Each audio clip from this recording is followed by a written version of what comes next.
A new cycle has begun, the collapse of kingdoms, a new world rising, politics colliding, the truth becoming a stranger,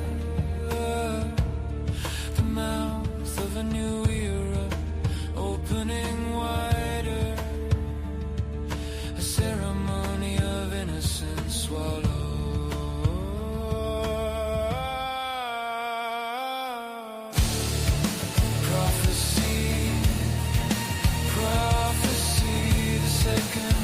Second coming, a prophecy, a warning.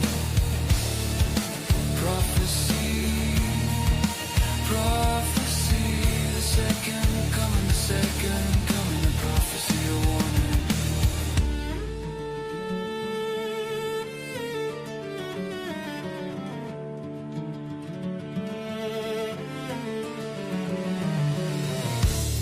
An image, not one of holiness, a shared imagination, a symbolic revelation, a vision of darkness, a creature born from the chaos, a collective consciousness, brutal and godless. Prophecy, prophecy, the second coming, a prophecy, a warning. Prophecy, prophecy, the second coming, a prophecy, a warning. 2,000 years, the end of an era, history moves, it bends. When morals and spirituality become extinct to humanity, salvation hides where many won't seek, as an uncontrollable darkness swallows the world whole. Prophecy, prophecy, the second coming, a prophecy, a warning. Prophecy, prophecy, the second coming, a prophecy, a warning.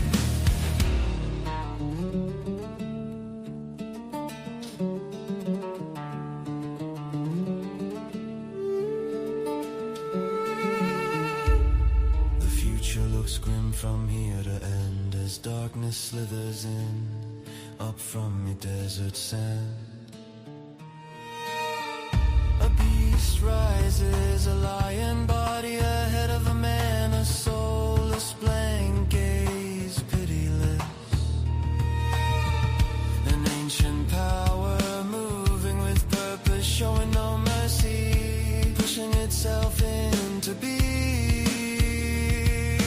Cold, slow, and inevitable, birds flying in confusion as the ghostly remnants remain as echoes of the old world are left in. And prophecy, prophecy, the second coming, a prophecy, a warning.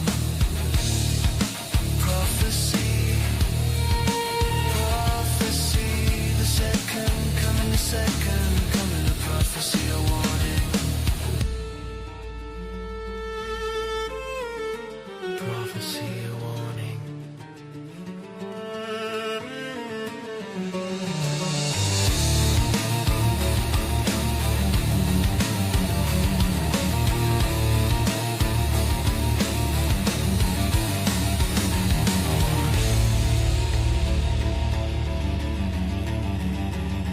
A warning.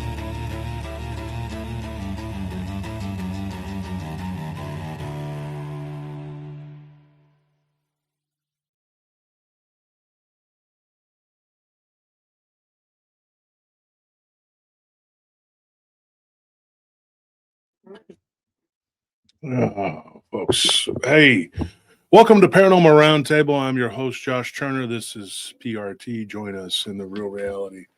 Here it is, the real reality. See who we got here in the real reality with us here.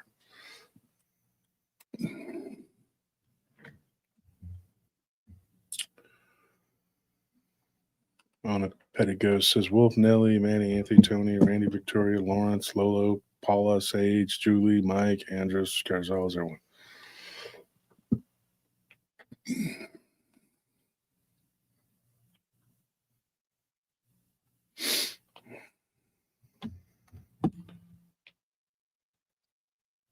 So the reason we're here tonight and what happened was we were supposed to be doing a pre-record.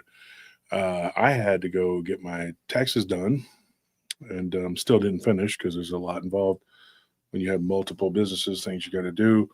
And then I had to go and get some other stuff done because, so I had to go out to the ranch, and it's hard when one of your pets dies, in particular, baby. She was very sweet. Yeah, she was gentle. She was some people asking me how old she was. She wasn't that old. She was 9. Yeah. She still had a lot of life left in her. We still don't know what happened. I know this. My brother was extremely ill, and she got really sick, and my brother got well. And when I tell you that she was a healer, she really was. She was very, I think a lot of people, I've had a lot of people reach out to me, and I was talking to a witness earlier today. I only got to talk to one. I was supposed to talk to 3. That's how behind I am. But I managed to talk to one person today, and his name is Mark, and me and Mark were talking. Shout out to him. He's from Wyoming. Doesn't live there anymore, but he used to. And Mark, I appreciate your conversation with me today. It was nice. And he said something to me. He says there are animals like that. He said he had a cat once like that and a dog. And he says nobody's fault. And you can't make them stop doing it. They just take on the illness. They want to help. And then sometimes it takes them. And that could be what happened to little baby. Because I know when I had the gal last September, she was in the room. She kept on. She had a little pillow in there and everything. She was, and she would make me. I'd feel better. Like she'd go and lay on my knee, and then she'd hobble away, and I watched her do it and go lay down. And when I saw her the second time, like struggling like that, thank you for that donation, Sean. We greatly appreciate it. That's when I saw her do it. I told Nellie, I said, send her away. Put her out of the room. She goes, no, she wants to be in here with you. I said, no, she's going to take on my illness. And I sent her away. And when I tell you my brother was sick, like he was really sick. He insisted on going out to the ranch. He wanted to be out there because he likes it out there. It's his comfort zone. Quiet. It's peaceful. And he's like stubborn. And he's like, well, I'm sick. If I'm going to die, I'm going to die out there at the ranch. I said, okay. So I took him out there. We left him out there. And baby went with him. She wasn't ill at all, but she was acting kind of strange. Like she normally wants to go, and she didn't want to go. She didn't want to go anywhere. And when I said goodbye to her, it was weird. We've talked about this, Anthony, so has Nelly. It was kind of like we felt like something was weird about it, Mm-hmm. Yeah. And then she didn't make it. Oh boy. But we're not here to be depressed. You're not here to hear about the depression or whatever's going on here. A lot of weird things, though. That's one thing about the live stream that I like. I can catch people up. There's a lot of weird stuff. 53 days left until Three-Eyed Atlas shows up and we get invaded by. I mean, have you seen this thing? Like what they say it looks like a giant turd. Yeah. Looks like a space whale. Yeah. But like a space toilet whale. And also, Anthony is not feeling too good. He's just, we didn't get a lot of sleep, any of us. We had a lot to do. And we all had to wake up early. So we were all pretty dog tired and not feeling too good. And Tony, I feel bad for him. He had to get up and go work early today at noon, and he's working till midnight. Yeah, my head feels like it's about to explode. Yeah, tell me about it. I got a headache too. So pray for us. We're just very tired, and I 100% we're under spiritual attack. It's and we're under attack by these lunatics. It's just nonstop, 24/7. You know, when you don't work, you can riot all day long. Have you noticed that? Like the people that go and riot. Oh yeah, that's the first thing I always ask. I'm just like, who's feeding these people? Where is there? Like who's feed? And not only that, but like all you crazy cat ladies out here protesting. Like who's feeding your 15 cats? You know, like all the liberals. Who's feeding your dogs? Who's feeding you? Who's paying your electricity, your vet bills? Who's paying for the dog food, for the cat food for your 15 cats? Those kind of Antifa people, they like reptiles too. Like who's paying for all that heating lamp, for all them crickets, for all the how they feed snakes? Who's paying for all the mice that your snakes eat because you people love reptiles? Like what? Who is funding all this? And like these people, they show up in like these huge, like they literally get bussed in, like they're paid to be there. And you know what? More power to them, because look, if you can get money to do just basically nothing of value, then I guess I can't hold it against you. Fine, get your bills paid by whoever. But the rest of us gotta work and earn an honest living, so that you people can collect welfare and checks from mystery benefactors to go protest all these at all these Antifa rallies or whatever. So you're welcome for being so fat, for getting fat off of the working man like us. You're very, very welcome. We will continue to work hard so you can continue to not work hard and still not have nice things and complain about people like us. It's weird too. The people that have been rioting online and attacking us and going crazy. Have you noticed something about these people? Have you noticed the common denominator? They're all fat. Yeah. Every one of them is obese. There's not one of them that is in good health. Even at all. There's one that used to be kind of thin. Now he's got a big old pot belly, but all of them, they're all fat. But they have tons of time. It's like there's tons and tons of time that they have to riot and to act a fool, and they're all fat. Like all of them, every one of them is a big fat person. Nobody on welfare should be fat. My thing is, I mean, they don't work. I think one of them has a job. The other ones I know don't have jobs, and so they don't work. All but I think one of them. There's like 7 or 8 of them. They're a little cabal, you know, and they don't work, but they're all fat. Now, there's something wrong with that. I know back in the day, it was like, hey, you know, that was a saying amongst the old timers. I remember they would say, you better get you a job so you can get fat. You know, that was a joke, you know. But now it's like, you know, oh, you're not working, so you're just laying around getting fat. How does that happen? I promise you, in most countries, if you don't work, you don't eat. So I don't know how they're eating and how they eat so much. And so and they like the Old Testament, except for the part in the Old Testament where it says, he who will not work shall not eat. Yeah, they conveniently, they like all the wrath, death, destruction, anger, jealousy, and they love all that except for the part, hey, where it says, hey, if you don't work, you don't eat. So yeah, Sean tells us they're eating skin tags. Well, that would be cannibalism because their leader is a walking skin tag.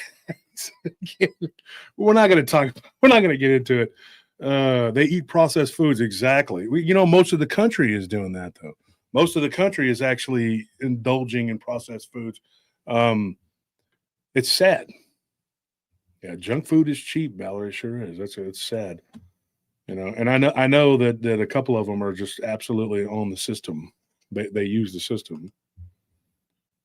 The leader over there, he does. Booger eating morons. Yeah. They don't produce nothing. They don't make anything for the community. They do nothing for the community. And then they said that our giveaways are a way to curse people. And now they're saying that our giveaways are a scam, that it is I was reading that. It said that they said that our giveaways are a grift. Yeah. Well, how does that work? How are we're buying the merchandise and giving it away? How is that a grift? How does that work? Yeah, how do we make money off of that? So in other words, you're a towel. Anything I am, I'm just going to say you're a towel. That's what you're that. You know. And Maybe if you people would work, you could afford to give things away like we do. Yeah. Because that's what you're really mad about, the fact that you can't measure up and you can't give away cool stuff that people want. Nobody wants your stuff. Nice. Ashley says, I've received my merch. If you've been given something by us, say it in the comment section, because they're saying that we're telling people not to say, like literally the one goofy leader, he's saying that we are telling y'all not to speak up if you don't get your stuff. If you've gotten your stuff, tell us you got your stuff. If you haven't gotten your stuff, tell us you haven't gotten your stuff and say it publicly. Make an announcement. I don't care. Scream it from the rooftops, because this is how unafraid I am of any accusations they have. Because the one thing I can honestly say here is I enjoy giving stuff away to people. This is not a grip. This is not a fraud. That's why we did it at the end of the first conference And the second. And the second one gave at our vendor table for the second conference. We didn't even wait till the end. But like me and Tony were just like if. And a lot of you can attest to this. Like if you wanted something extra and I saw you eyeballing it, but you couldn't afford it, I would just give it to you. I throw it in, because profit is like secondary to just being kind to people. And also, if you speak up and say, "Hey, I got my merchandise from PRT. I want to give away. It's great. It's awesome." Speak up and let us know if that stuff was cursed. If a mummy showed up at your house shortly afterward while you were wearing your merch saying "curse, curse," please let us know if that happened.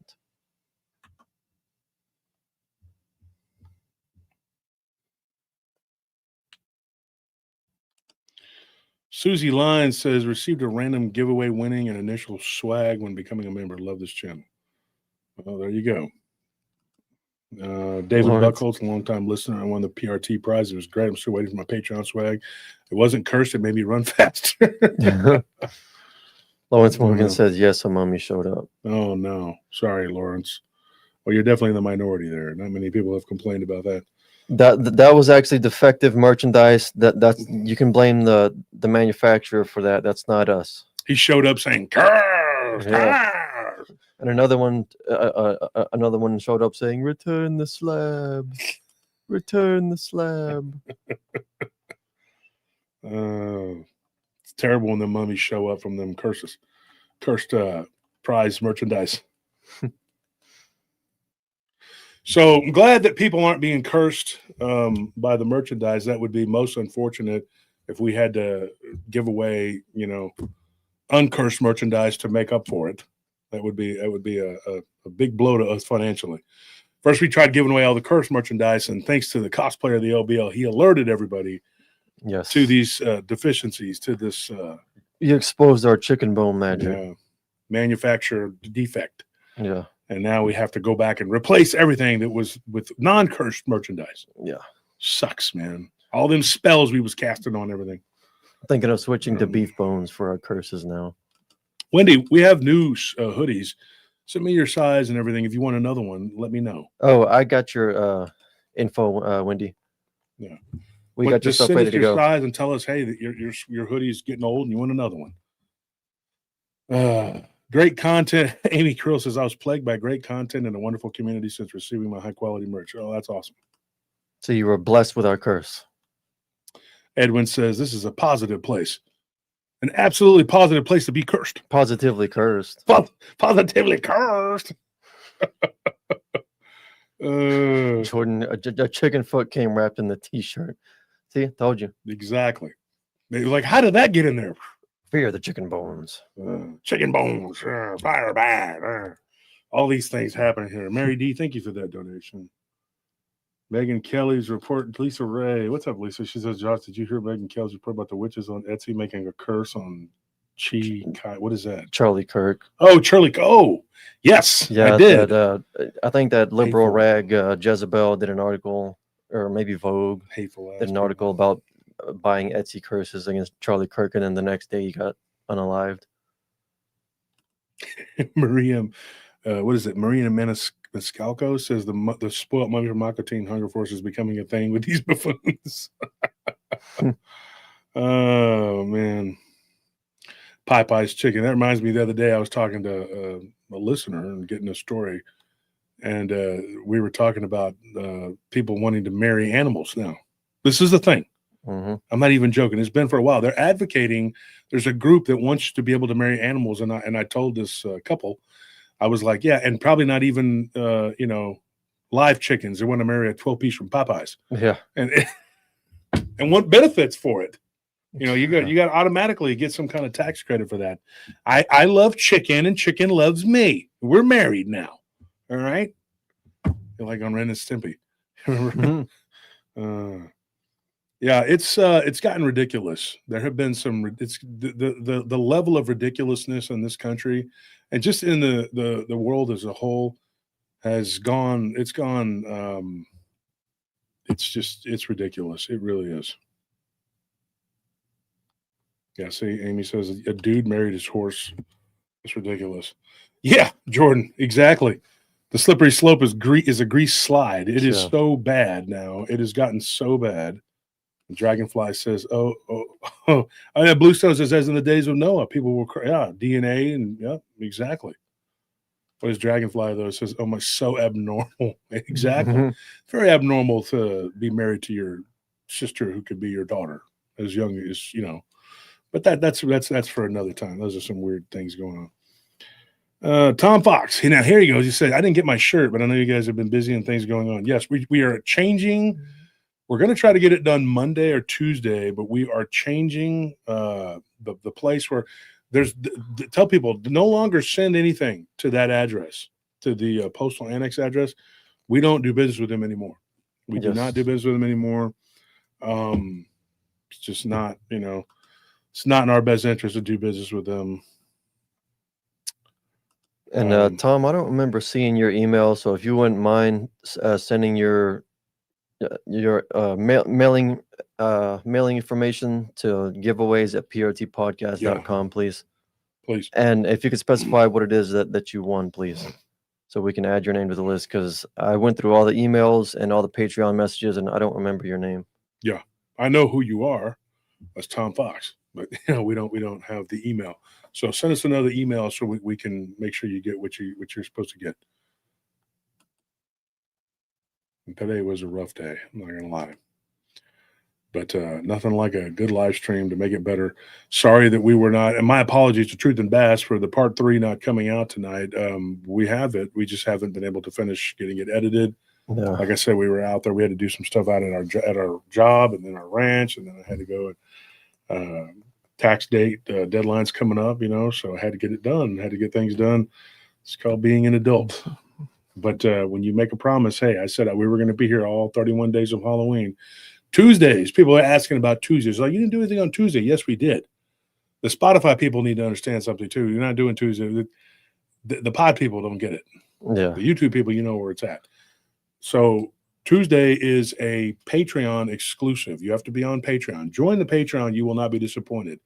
Not only do you get a bunch of wonderful swag from us after 2 months, and then 6 months later you get another swag bag, and then every 6 months after that you get the updated swag. But guess what? You get another episode now. That's a bonus on top of everything else, and it's only $10 for the minimum. Now, $10 does not get you a T-shirt or a hat, unfortunately, but it does get you an autographed book from one of many authors like Ken Gerhard, Lyle Blackburn, David Weatherly, Chad Lewis. There's a bunch of people who work with us and write books, and we give those away. Cryptid authors, some of them are ghosts. It just depends. And then on top of that, you get stickers and a keychain, and then you get access to the Patreon episode. So it's a good thing. It's a good deal. It helps us out, and you will not be disappointed. And every Tuesday, 7:00, you'll get a pre-record episode. Now Thursday is a members only. So right here, you see Charles. Charles is smart. Charles's name is in green. Risky Precision. He's smart too. Risky Precision TV. His name is in green. Jason Finch. His name is in green. Patrick Nickerson. His name is in green. After hearing the Patreon episode about the Cheyenne, I want to find the mountain and try to climb it. I would advise against that. But do what you got to do and let us know how that works out for us. Now remember, it is in China. Report back. Report back. So these people are very smart. Their name is in green because they are members. And with the members, it's $5. You become a member and you get members only content. You don't get any swag or anything with that. But you're noticed. Okay. So let's say hypothetically, if you're yelling, "Hey, I haven't won," and your name is in green, I might be inclined to notice you. Let's put it that way. But I can't choose you just because your name is in green. But I can notice you for sure. Do you know what I'm saying? Okay, yeah. So that's the cool thing, and it's just a way to be noticed. But also for that $5, okay, literally it's a little over $1 an episode, $1.25 an episode. It comes out to, depending on the month, you might get 5 in a month. But yeah, you get an extra episode every Thursday at 7:00. Every Thursday, 7:00. Last night's episode, what was it about? You said it earlier when I was on the announcement. Let me think. I'm sorry. No, I can remember. It was about the Oswing. I was going to say, I can remember. It was the Oswing, yeah. So it was like different stories about the Oswing. Yeah, the Oswing. It's kind of like a potluck. It's cool. Was it? Was that the one that we had the different stories? Yeah, it was different stories about people encountering the Oswing in the Philippines. Yeah. It's really, so check it then. Really gnarly, that creature. Yeah. And we still got another one. Yeah. We got another one from the Philippines, from a woman named Amara, who actually was from the Philippines, and she gave us a story. We haven't done that one yet, but that's going to come out on the live stream probably Sunday. But so we're on the subject of skinwalkers and vampires. Let's get started here, because we may not get a real big crowd here. It's like 10:30 Central Time, right? So I'm not going to sit here and try to,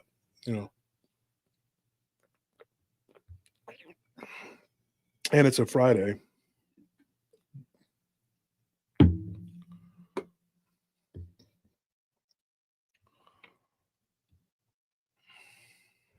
Still it's a pretty good crowd, considering the fact that we're kind of competing with people's weekend. Yeah, I mean, the weekend is coming up. Yeah, this is Friday. Friday's never been a good night. Like we don't ever get too many people on a Friday. But the loyal people, the people who have time, they're here, and we'll get the replay. The OGs. So here's what happened. I got a message from a guy whose name happened to be Anthony. All right, so he actually reached out to me, and he said, "Hey, when I was going to school in El Paso, which there's a couple different colleges there, but he was going to UTEP. Anthony told me that he had him and his roommate Danny had a very weird experience, and it happened. It was just like, it was so weird. Both of them they were like two ships passing in the night, right? One of them had school on like Monday, Wednesdays, and Fridays. The other one had like Tuesday and Thursday, and then they were taking like a weekend course or something. And they were telling me, they were like, it's like, it was the exact opposite. And they were like, just both two ships passing the night. So let me describe it. Now, this happened when Danny was 27. He put an ad in the not the paper, but like online, whatever. And he says, "Hey, I'm looking for a roommate who's not a serial killer." And he said, and I had a guy that had come, and he lived with me for about 2 months. And he says, "Hey, it's been nice, but I don't want to live in El Paso." I can't say I blame him. The weird thing was that he was moving to Nowhereville in Texas, to an even worse place, I think. And I was like, oof, I'm not going to say the name of the town, because somebody's going to be mad and say something, whatever. And then I'll be forced to defend myself. San Angelo. So anyway, he said, so he decides he's going to go to school. He's going to move to San Angelo. And because that's where his family's from. So this guy, Earl, that was living there, says, "Hey, I'm going to move out. So you're going to have to find a roommate."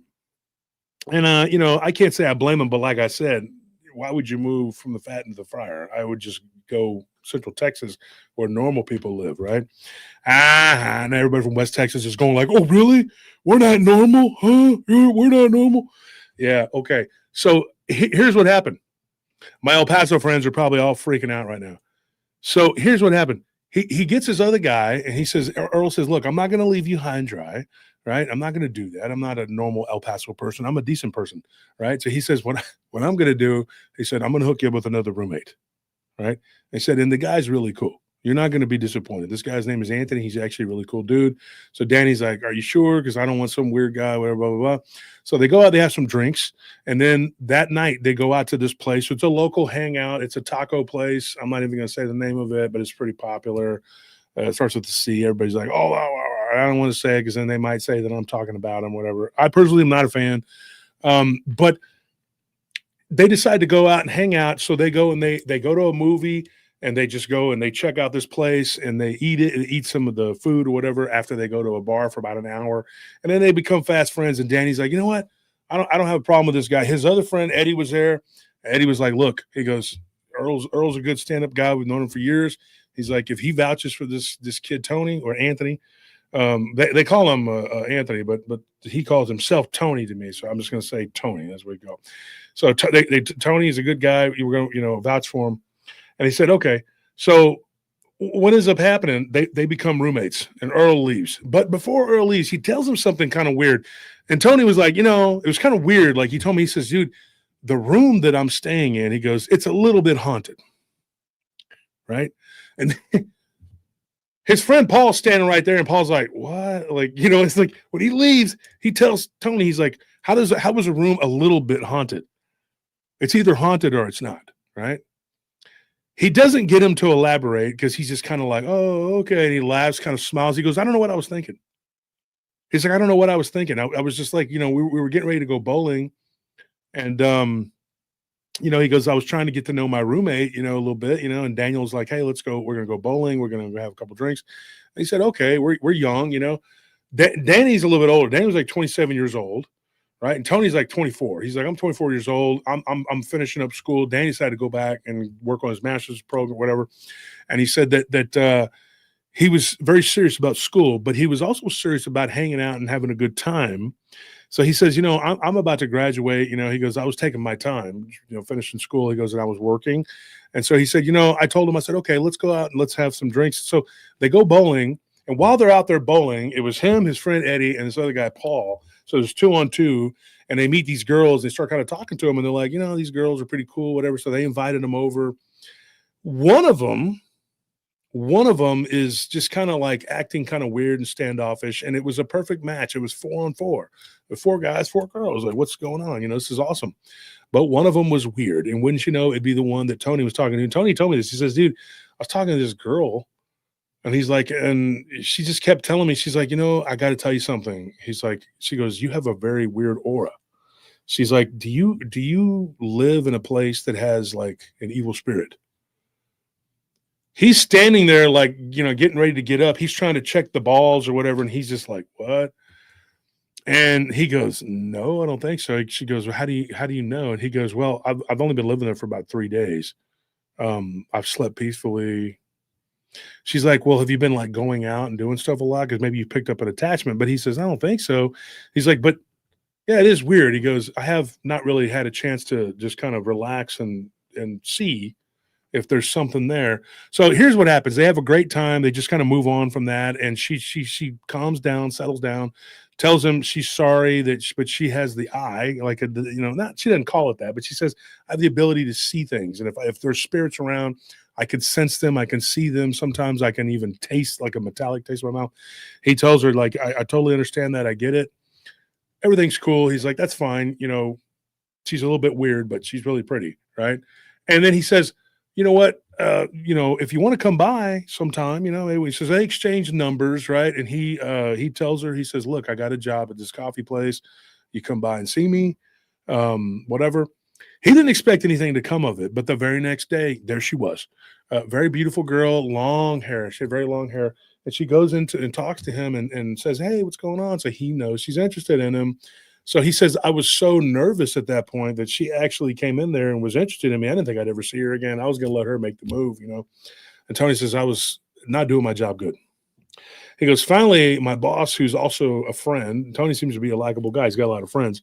And this guy tells him, he says, hey, man, or this girl tells him, hey, man, if you're wanting to talk to this girl, why don't you take a break and go do what you got to do and come back when your head is clear and she's gone because you're acting stupid and you're making a mess.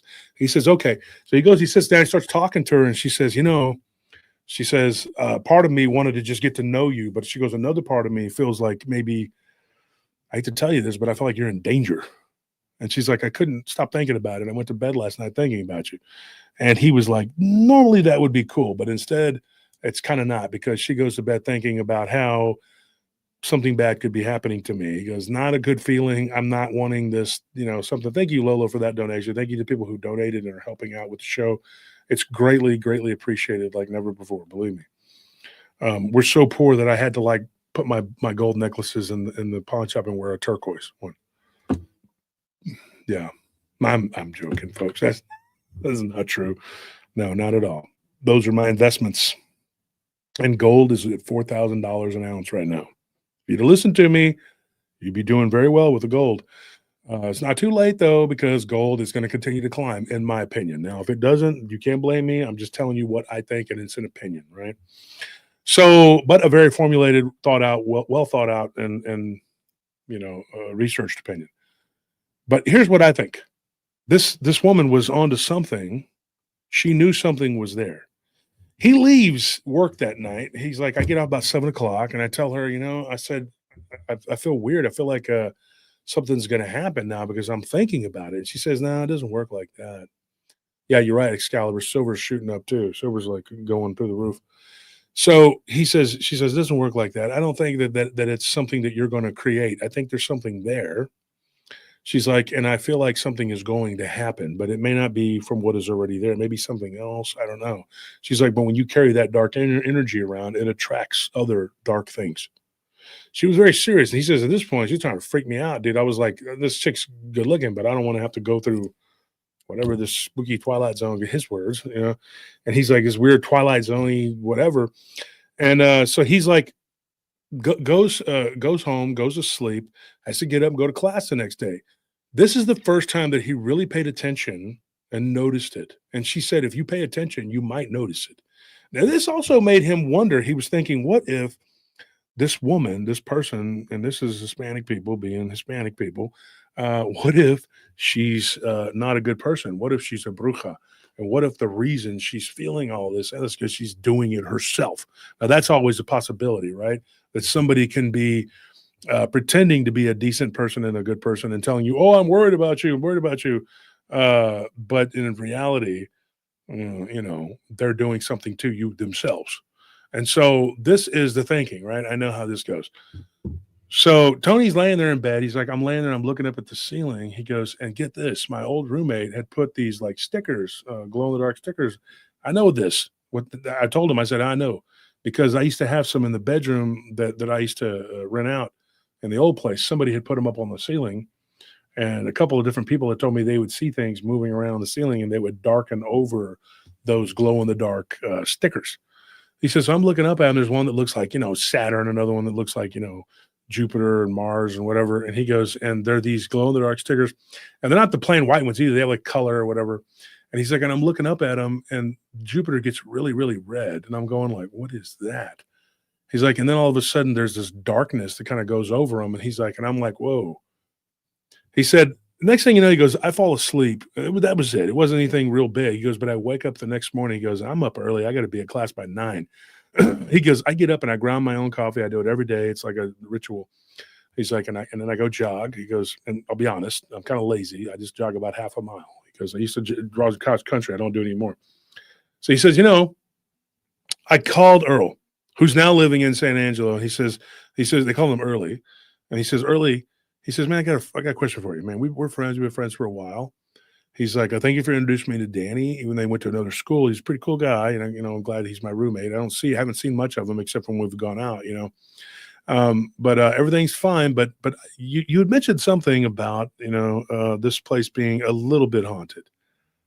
What do you mean by that? Huh? And Early says, well, what I mean is it's not terrible. Like you can deal with it. It's bearable. He's like, and I kind of feel bad. I shouldn't even have told you because nothing's probably even going to happen to you. And he says, well, the reason I'm asking is because it already has. He's like, last night when I was out bowling, he goes, was talking with Danny and we were out there with Eddie. And, we met these girls and there was this girl and then, or the night before, I guess, He said night before last. And then yesterday she came to my job, and it was weird, because I had to work all day. And so we hung out a little bit at work. And then I came home and I was thinking about what she said. And what she said was that there was something here in the house, in this apartment. He said, and I noticed the stickers you had on the ceiling. And Early goes, okay, all right. He goes, I'm going to tell you. He goes, that happened to me too. I know what you're going to say. He's like, you saw something go across the ceiling. He says, yes, 100%. I saw something go across the ceiling. Okay. What is that? What is that? Can you tell me what that is? Because that's freaking me out, because I saw it for like a few minutes going on. He goes, and then all of a sudden I got so sleepy, just out of nowhere. The coffee wore off. He's like, and I was just out. And he says, and then I wake up and I feel fine, but he goes, I had this weird dream that I can't remember. And Early says, see, that was what was happening to me. I was seeing stuff go across the ceiling. He goes, and if you notice, there's only like 3 or 4 stickers up there now because I took all the rest down. He's like, and then I just decided to move out because I was having problems in school, and I decided to just start over next semester. He goes, so before I just got too far into the school year, I just said, I'm going to leave. And that was it, And so he's like, so I'm back living with my stepmom and my dad.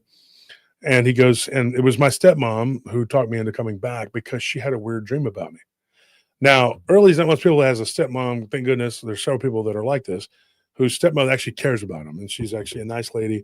And so he had been raised by her since he was 4 years old.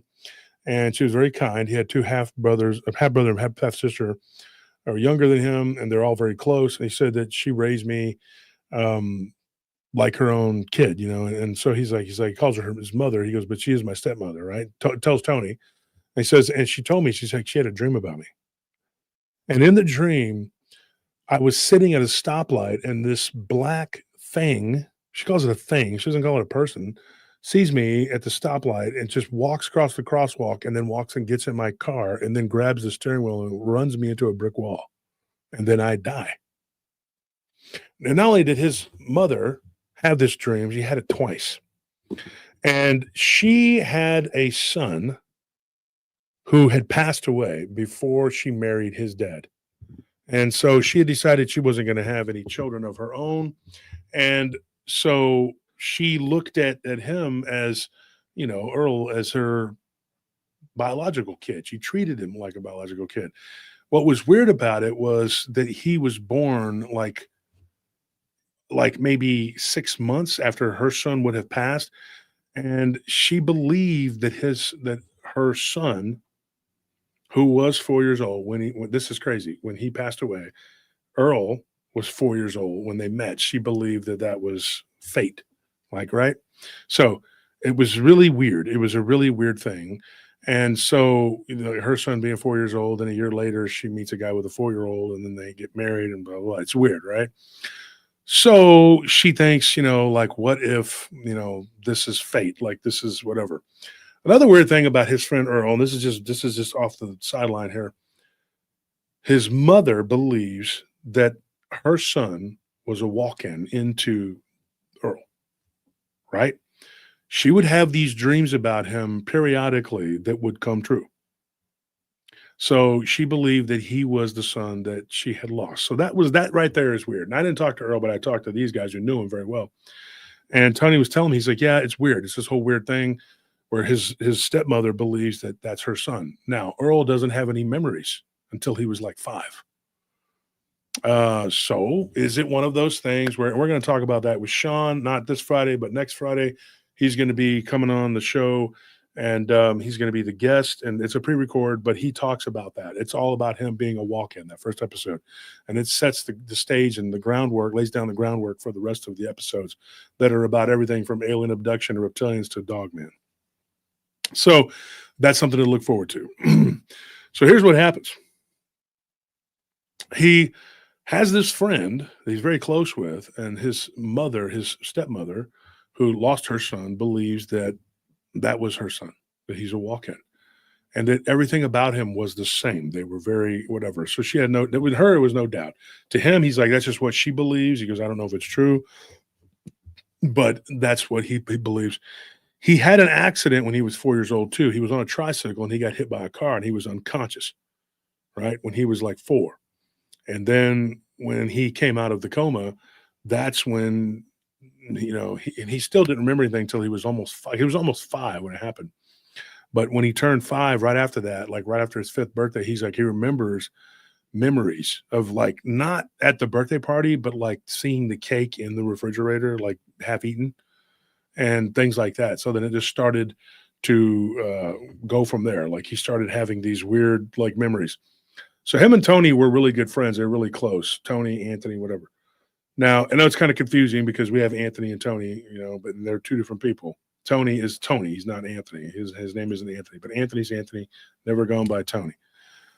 So that being said, this weird, situation here, and he says, dude, Earl tells him, he says, dude, I came back not really because my mom thinks that something's going to happen to me. He's like, but I felt kind of alone. He goes, a roommate, he's always working. He's always gone. Danny's always working. He's at school. And he's just 100% go-getting person, go get it, He's like, so I was there in the apartment by myself quite a bit. And he tells Anthony, he says, I had weird dreams there too. He's like, but if I fell asleep in the living room, on the recliner or the couch, he goes, I was fine. He's like, but if I went back to the back bedroom and went to sleep, I might not have a bad dream, but I might have a bad dream. And it was like maybe twice a week that I was having these weird dreams. He goes, I was to the point where he goes, I was not 100% sure what reality I was in because some of these vivid dreams, I would wake up and then I would wake up again. He was telling Tony this. And so Tony already knew that. He goes, don't you remember when we went to go eat lunch, before you decided to take over the lease? He said, remember I told you that? Tony's like, yeah. He's like, I kind of forgot about that. And I was just eager to get into an apartment. So I kind of ignored that. Maybe I shouldn't have. Maybe I should have been a little more attentive. I agree that was kind of stupid. I jumped the gun. He says, yeah, and I remember I told you it was a little bit haunted. He goes, and I didn't know how to say it really. He's like, but the best way to say it is that, yeah, that the place, it'll give you the creeps if you're by yourself. And he goes, and then sometimes I would hear conversations happening, but I couldn't make out what was being said. So I chalked it up to my neighbors. He goes, but we were on the corner and there was only a neighbor above us and a neighbor across from us. And both of them were girls. And the one upstairs, there were 2 girls, and the one on the other side was just a girl. And sometimes her boyfriend would be there. But I got to know them very well. This is what Earl told him. And he said, and they weren't there. They went to school, all of them at the same time.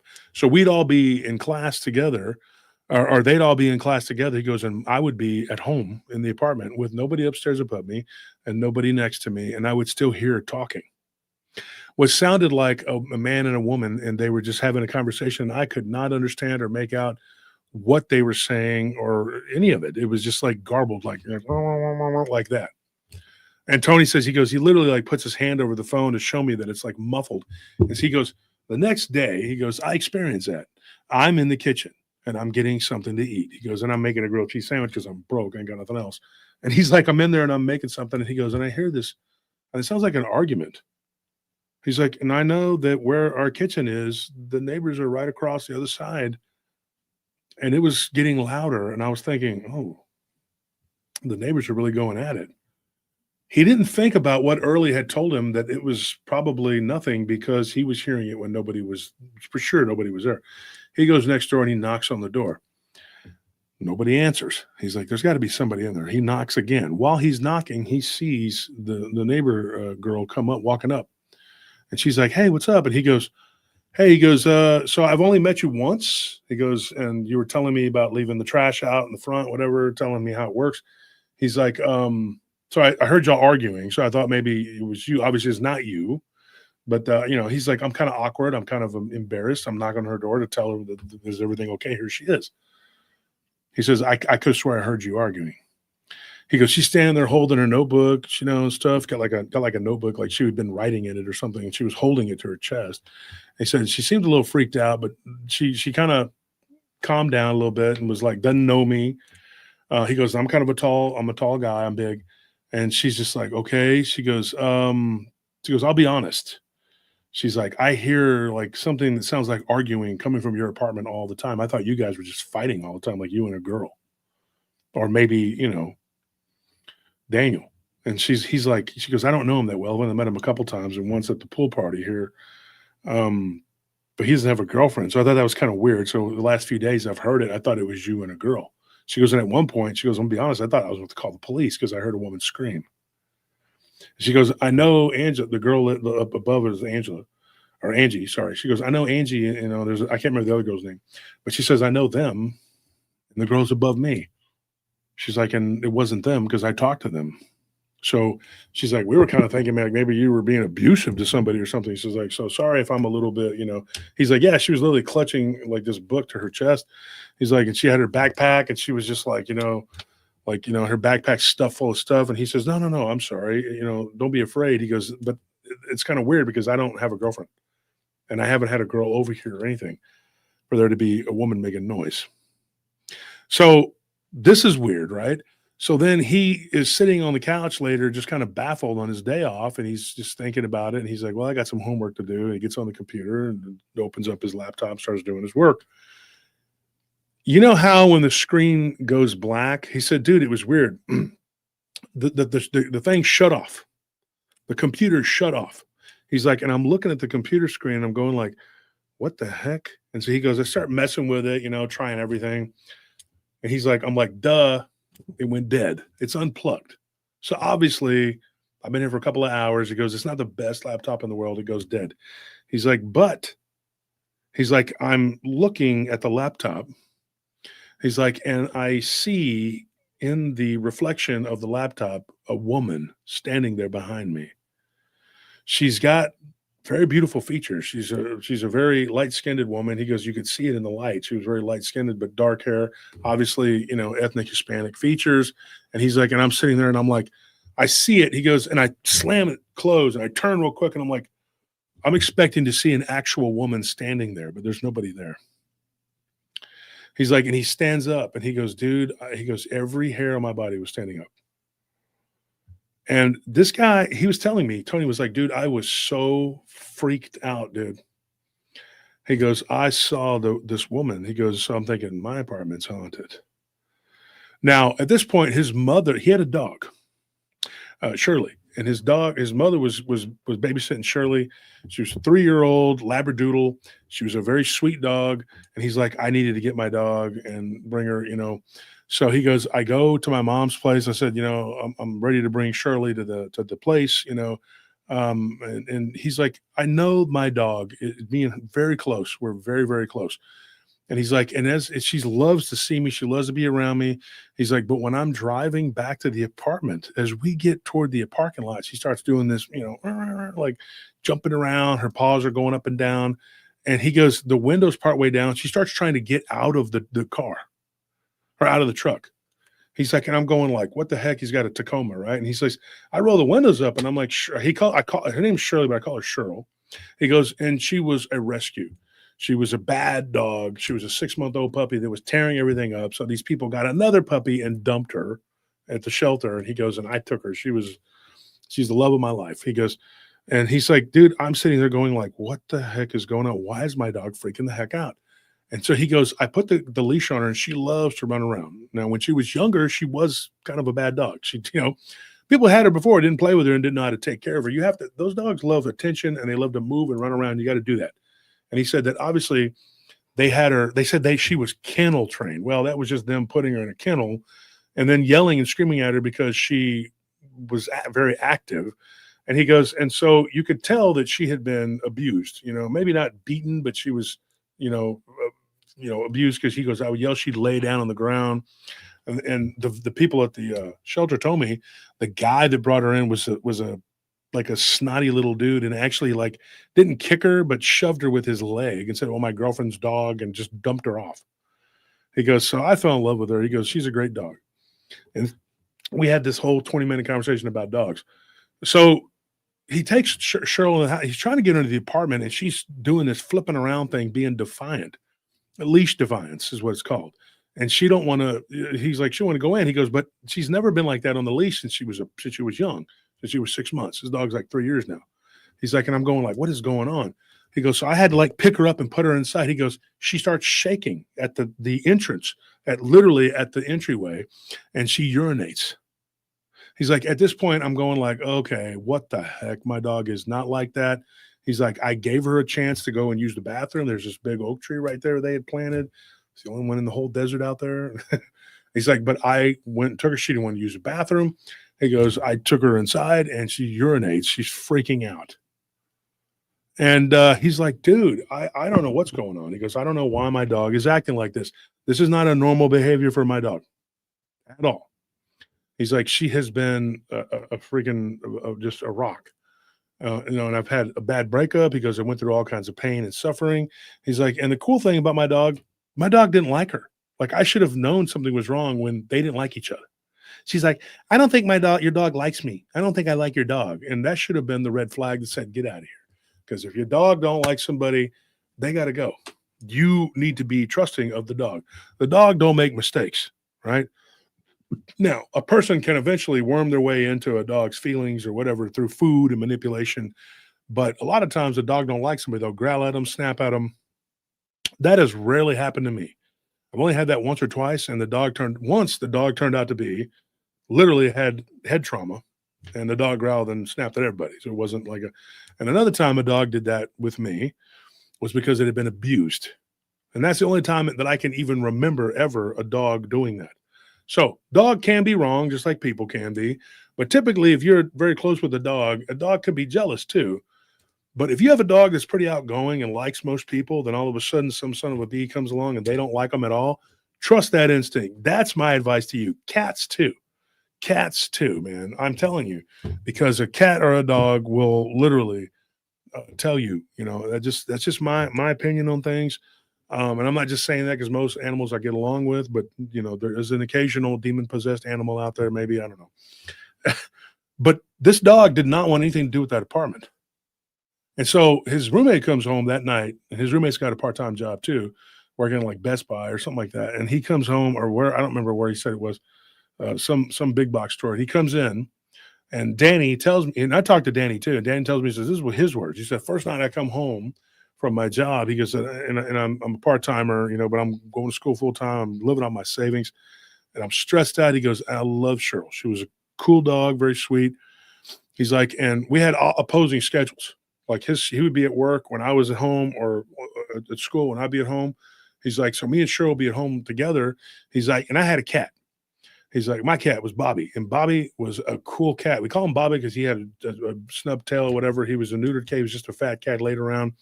He's like, but Bobby would never go back to the bedroom areas. Never. He said he would go in the front. He stayed at a litter box there. He's like, when we tried tricking him and putting him in the litter box back in my room, he's like, he started pooping on the floor, which cats do not do. Folks, if a cat is pooping on anywhere but the litter box, something's wrong with the brain of their cat. I'm not even joking. They can get parasites and other things affect the brain. That's what it'll do. And they'll poop on clothes or something else. I know because I have cats too. And so I love my cats. So this cat started doing that. He says Bobby was like, but Bobby and Shirley got along real good. And they would hang out in the front, and Cheryl would go to the back tentatively if she was being called by Anthony. So he says, this is weird. The cat didn't want to go back there. This dog didn't want to go back there. And they weren't really high-strung animals. Both of them neutered and spayed. They were not, freaking out. They didn't have problems, and they became friends. He's like, one day he goes, I had this habit. This is Tony. He said, I usually get up and I'd like to eat cereal and I'd watch television or whatever. He said, and I would watch cartoons. It's just I'm a big kid, right? And this was he's like 30 years old now. This was years ago. He said, but I still do it. He's like, and Shirley's still alive. She's still around. He's like, when I'm sitting there, I'm watching TV. He's like, in the TV, I get up to go get some more cereal, and the TV channel changes. And I go over there, and there's a cat, there's a dog, and they're both just kind of sitting there looking, and they're like watching. Their heads are moving like they see something. He's like, and I was like, I said something. He goes, I asked the question. I said, what are y'all looking at? And they both looked at me, and then they looked back at the corner of the room. He's like, and I see this black smoke that's just there for a second or two. He's like, and it's like, black smoke, and then it's gone. He goes, and I see eyes. He goes, I see eyes. He goes, and they look orange. They're like these orange looking eyes. And I'm looking at the corner of the room, and he goes, I dropped my cereal box. I'm like, whoa. He goes, I got so freaked out. I grabbed the cat and the dog and I just walked out. I grabbed my keys and I had one under each arm, and they didn't protest. And I put them in the car and we went for a drive. He's like, and I didn't know what to do. So I went to a drive-through, got some ice cream and shared it with them. And they just hung out with me. And it was like, they both knew, like, yeah, we need to get the heck out of there. He's like, so I called Daniel. I'm like, Daniel, I said, man, look, there's something going on in that apartment, dude. And Daniel's like, yeah, I know. We'll talk tonight when I get out of work. So Daniel comes home. They talk for a few minutes, and then he says, let's go grab something at Chili's. I think he said Chili's somewhere. One of those crappy places, Applebee's or whatever. So they go there. They have a couple drinks. If you haven't noticed, Daniel likes to drink but he doesn't drink when he's working or at school, which is a lot. So when he gets a time off, he likes to have a cocktail, but he doesn't get drunk, according to them. So he says, he has a couple drinks. He's like feeling kind of good. And he says, okay. He's like, we need to talk. He goes, yeah, what have you seen? And I'll tell you what I've seen. And he says, we're sitting there talking about it, made the small talk, talking about the Dallas Cowboys and whatever. And he goes, and then we started talking about the ghost or whatever it is. Daniel tells him this. He says, I went on a hiking trip about 3 months ago. There was already something there. And Early kept telling me that there was something weird going on, whatever. And I kind of had a feeling that he was going to move out because his mom kept saying she was having weird dreams. He said, did he tell you about the dream he had about the camping trip when we went out camping? And he said, where was this at? He said, up in New Mexico near Ruidoso. There's a lot of weird stuff up there. I know, because I've been up there many times. And I've interviewed a lot of people in that area. He said, we went up there and went camping. He said, in the middle of the night, we saw this thing that I can only describe as being like a really skinny, emaciated man that was running around making noise like a coyote. So Anthony's sitting there and he's going like, what? Like, what are you talking about? He says, dude, let me tell you. He says, ask Early about it. He goes, I didn't see everything. He goes, Eddie and Early saw more than I did. He says, and if you ask them, tell you the whole story, they'll tell you the story. He says, we got up that next morning after we've been for 2 nights, we were there camping. He said, and they said that we were hearing this weird coyote, whatever noise. He goes, I was so tired, I just wanted to relax. He's like, and then we ended up going and staying at the casino over there in Ruidoso instead of like camping where you were supposed to. And it was fun, but while we were supposed to be doing something else, not that, right?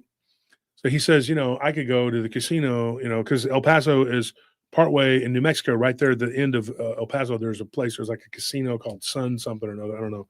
He says, I could go there and go to the casino. He's like, I don't need to go to Ruidoso to do that. I was like, I want to go camping. It's up there, a nice area, right? And I told Anthony my opinion of that. I said, don't go up there and go camping. That's my opinion. But anyway, you do what you want to do. So he says he was up there, and he says, and they kept hearing this. He goes, I didn't hear. I was going to sleep. He's like, but they were talking about it. And the next night, he goes, we all heard it. I stayed up a little bit past 11 just to please these people, right? He's like, I had my girlfriend, because him and his girlfriend had broken up. But at the time, she had some mental issues, according to him, and he was on the phone with her trying to calm her down. And yeah, there you go, Clovers. Sunland. There you go. I've been there. It's just whatever. So he's sitting there. He's like, look, he's like, I'm on the phone with this girl trying to get her to calm down, right? My ex-girlfriend. And then he's like, I just hear this, yep. I can't do it the way he was telling me, because he played a recording of it. It was real faint and I could barely hear it, but you could make it out. Like it sounded like a person in the distance pretending to make coyote noises. And he goes, at this point, I thought, okay, there's some lunatic running around here making these noises. He said that one of our friends had told us the last time that they were there, they had heard these noises and it scared them. Yeah, right. So they ended up going to the Billy the Kid casino right there, and they met one of the people from the Mescalero reservation, and that person told them, there's a shapeshifter that runs around out there. He's an old man, and he's like 92 years old or something. This is what the guy said, right? Maybe scaring him. Who knows? It was this young guy told him, a couple, maybe teenagers even. He said that he's like, it was several years before that. And he said that they were like, there's this guy that runs around out there and he could shapeshift. Oh, yeah. He was an evil medicine man, and he's been out there for decades because our ancestors drove him away. He's like, our great grandparents were like, hey, be careful for this guy, whatever. Like I said, these are teenagers. So to them, 90 is like most ancient people ever. You know what I mean? When you're 50, you're like, yeah, that guy's 40 years old. It's a difference. It's a different thing. But to a teenager, that guy is like, he's like Methuselah mixed with Gandalf, right? They don't even care. This is an ancient guy. So they told this guy, they said, yeah, you need to be careful out there, because he was talking to his girlfriend about it. And so he says, this is what the guy told us. They're out there camping. And he's like, and he's friends with Eddie. If you don't believe me, ask him. So he gets off the phone, and then, with his girlfriend, whatever, and he hears these noises. About midnight, he says, we see what looks like, and this is going to sound weird. He goes, but a person doing somersaults really fast. And we were looking at this and we were like, what is that? And the next thing you know, we see something laying flat and we see a tail wagging. He's like, and then it crawled backwards down the side of a cliff. Not a steep cliff, but down the side of a hill. He goes, and we were like, okay. We packed our crap and we got out of there so fast, and we checked into the hotel over there like 1 a.m. We were like, okay, we're good. And he goes, we started talking to one of the hotel people that works there. And they were telling us, they're like, yep, that area over there, we get a lot of weird reports. People going up there, they like to go camping up there, and then something happens. And they said, well, do you know anything, what could be, blah, blah, blah. So, like he said, a couple months later, he talked to this friend of his, and the guy says, look, man, I was there, and this is what happened to me. And so I went and stayed at the Billy the Kid. I went and played casino games at the Billy Kid Casino. And one of those young people that was there, I was hanging out, and he said they looked like they might have even been old enough to be in there, whatever, it doesn't matter, but they were there. He said, and they were like telling me about this when they heard me talking to my girlfriend. He said, so now he's got some kind of verification. He says, I know that something happened. He says, I come home. This is what Danny told him, and Danny told me this. He said, I come home from the casino, had a sort of fun trip. It wasn't what I had planned, but, whatever. He goes, I lost about $600. I told him, I said, is that it? So he goes, I had a weird dream. When we were driving home, I couldn't make it the last trek. He goes, I'm one of those people that likes to drive because I don't like falling asleep in the car. I said, believe me, I know how that goes. I can feel that way. It depends on who's driving. This dream, he goes, I had was so bizarre. He goes, dude, we drove through this light, and on the other side of this really pleasant, beautiful light was like hell. As soon as I drove through it, he's like, I'm like, dude, I'm in hell. I could see fire, and there were people like suffering and dying and crying and freaking out and screaming. He's like, and I see these demon-like things flying around. He goes, and then I look out the side of our SUV.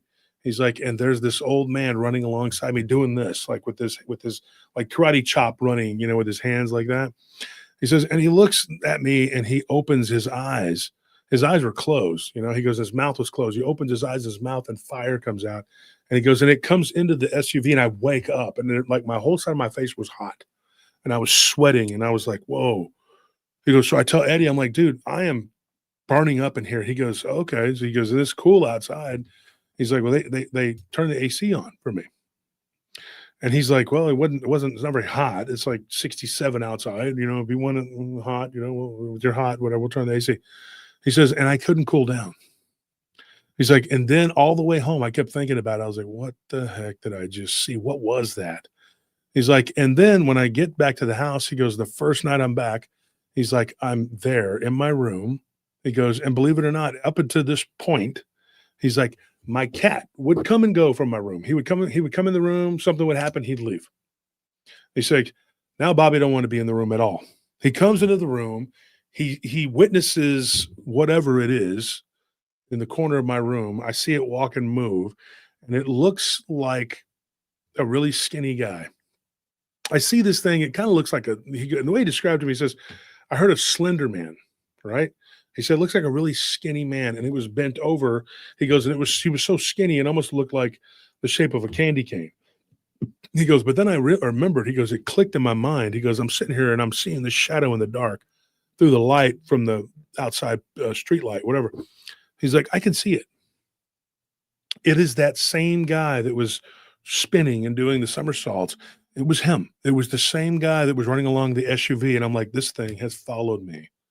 He's like, and I am so afraid. He goes, I cover up and my cat is hissing, but the cat jumps on top of him and is swiping at the air and hissing. He goes, and then I feel like something moving my cat in my bed. He's like, and I decided, hey, I'm not the toughest guy in the world. So Danny's like, I'm a big guy. I'm kind of chubby, but I'm not really fat, but I'm not strong. He goes, I work out some. He goes, but at that moment, he goes, I decided I'm a man. I'm not going to sit here and let my cat fight a battle for me.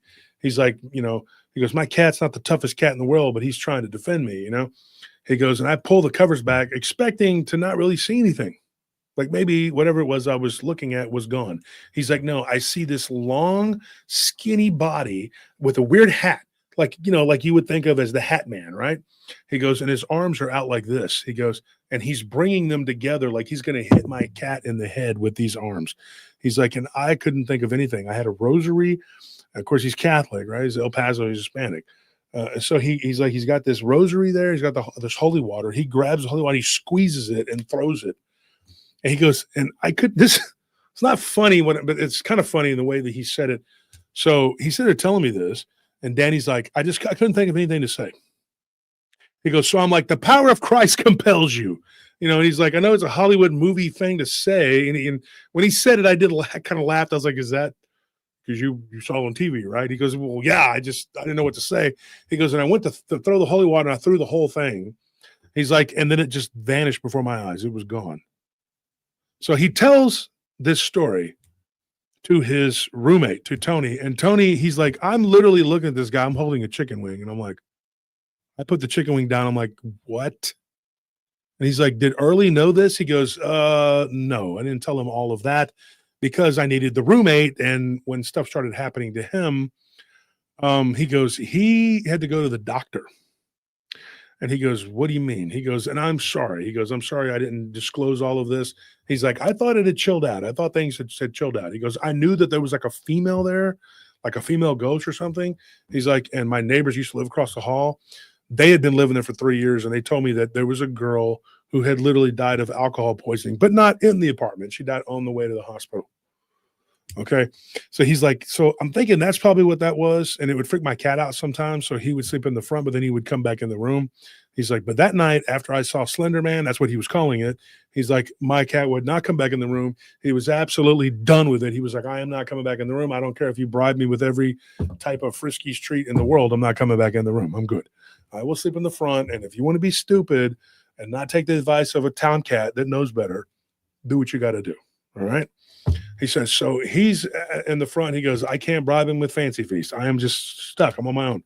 He's like, but you come in. And then, I thought Early had kind of explained it to you. He goes, no, he just said the place was kind of haunted. He didn't tell me that Slender Man, a possible Skinwalker, was living in the apartment. He kind of left that part out. And he says, okay, well, I'm going to let them explain more to you about what happened to them. Okay. He's a little perturbed, they leave the restaurant. He goes, I go back to the house. I'm just kind of aggravated. I don't know what to do. And I started talking to this girl, the one I was talking to. She's pretty cool. He goes, this chick, Andrea, that I started talking, the one that had told him she had the eye, she comes over to the apartment.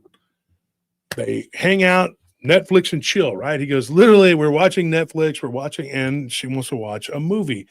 I like horror movies. He goes, up to this point. She was like, I'm not really into horror movies, but whatever. And she also told him, I kind of would suggest you not watching that. Maybe we should watch a comedy. He goes, I literally had the worst of intentions. I wanted her to be really scared, and maybe it would make her cling to me, and maybe I could get some kisses. Who knows? Whatever.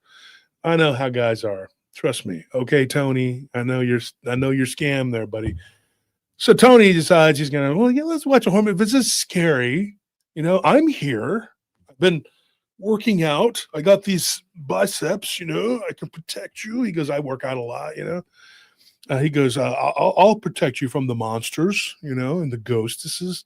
And she's just like, okay. So she gets it. And then about halfway through it, she's just like not feeling good. She goes, I feel weird. Like there's something going on here.